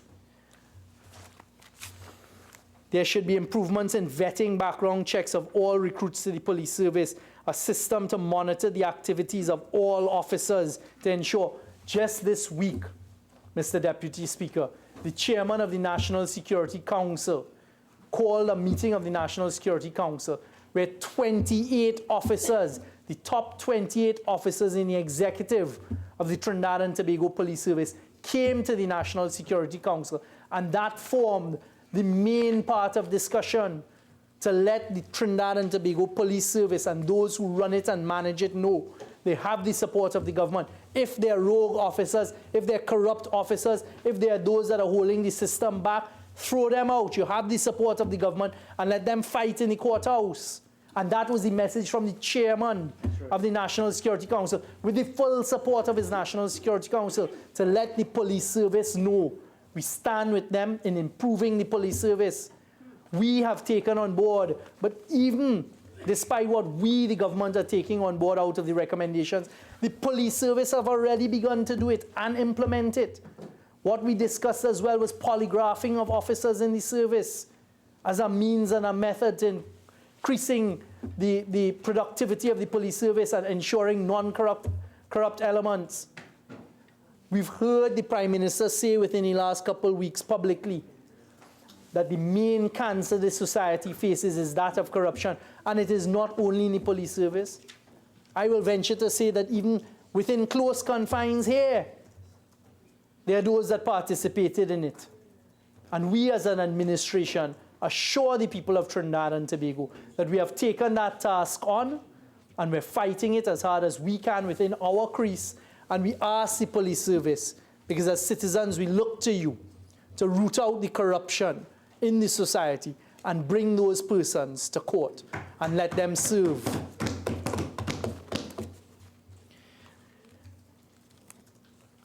EAP system, EAP program for the police service. The government will work closely with you all on this, because as an administration, we recognize the dangers that you face, the difficulties that you, the police service, face. So we will bolster the EAP programs with you all, because persons do not recognize when you all go out there and persons are shooting at you to kill you, the types of effects that have, the constant criticism and negativity. Well, the government stands with you all, and the government will support you all fully, as I hope by now you all have seen, and that it is not just talk. You all are the ones out there, and you have the full support of this government. And I challenge any member of the police service to say otherwise. So, Mr. Deputy Speaker, this government saw it very important to come here to the Parliament today in the full glare of the public, the full accountability of the public, and in complete transparency to tell the public that one of the things we undertook as an administration was a police manpower audit, and unlike what may have happened in the past, because we can't change what happened in the past, we brought those reports, 2 volumes, to the Parliament, sent it to the Joint Select Committee on National Security, and we are here today telling the population of Trinidad and Tobago that maybe for the first time, but certainly it is happening now, we are taking the recommendations of the Manpower Audit on the Trinidad and Tobago Police Service, and they are being implemented. So this government has not left reports on a shelf. We are implementing, along with a closer relationship with the Trinidad and Tobago Police Service, the recommendations of these reports. And it is not what we intend to do. I've reported to the citizens of Trinidad and Tobago in the short space of time that I had. There's a lot more, but there's also a philosophy that I subscribe to. In national security, there's some things that are best not spoken about, and you just let the experts get on with it and do their job, knowing that they have the support of the government. Even in these times of limited resources, I would end by saying this. Even in these times of limited resources, I give the assurance that this government stands in full support of the men and women of the Trinidad and Tobago Police Service, the Defense Force, the SSA, the fire services, the prison services, the lifeguards, everyone who's part of our national security apparatus. And we will do what we can with the resources to support you, because Trinidad and Tobago Police Service, your job is to protect and serve. I have seen the increase in energy. I've seen the increase in your desire to work together, and you have the support of all of the other arms. And I would like to end, as a citizen of Trinidad and Tobago, and as a member of Parliament for Port of Spain North St. Anne's West, and as a Minister of National Security, to thank each and every officer of the Trinidad and Tobago Police Service on a daily basis, putting your lives on the line to protect and serve us. Thank you.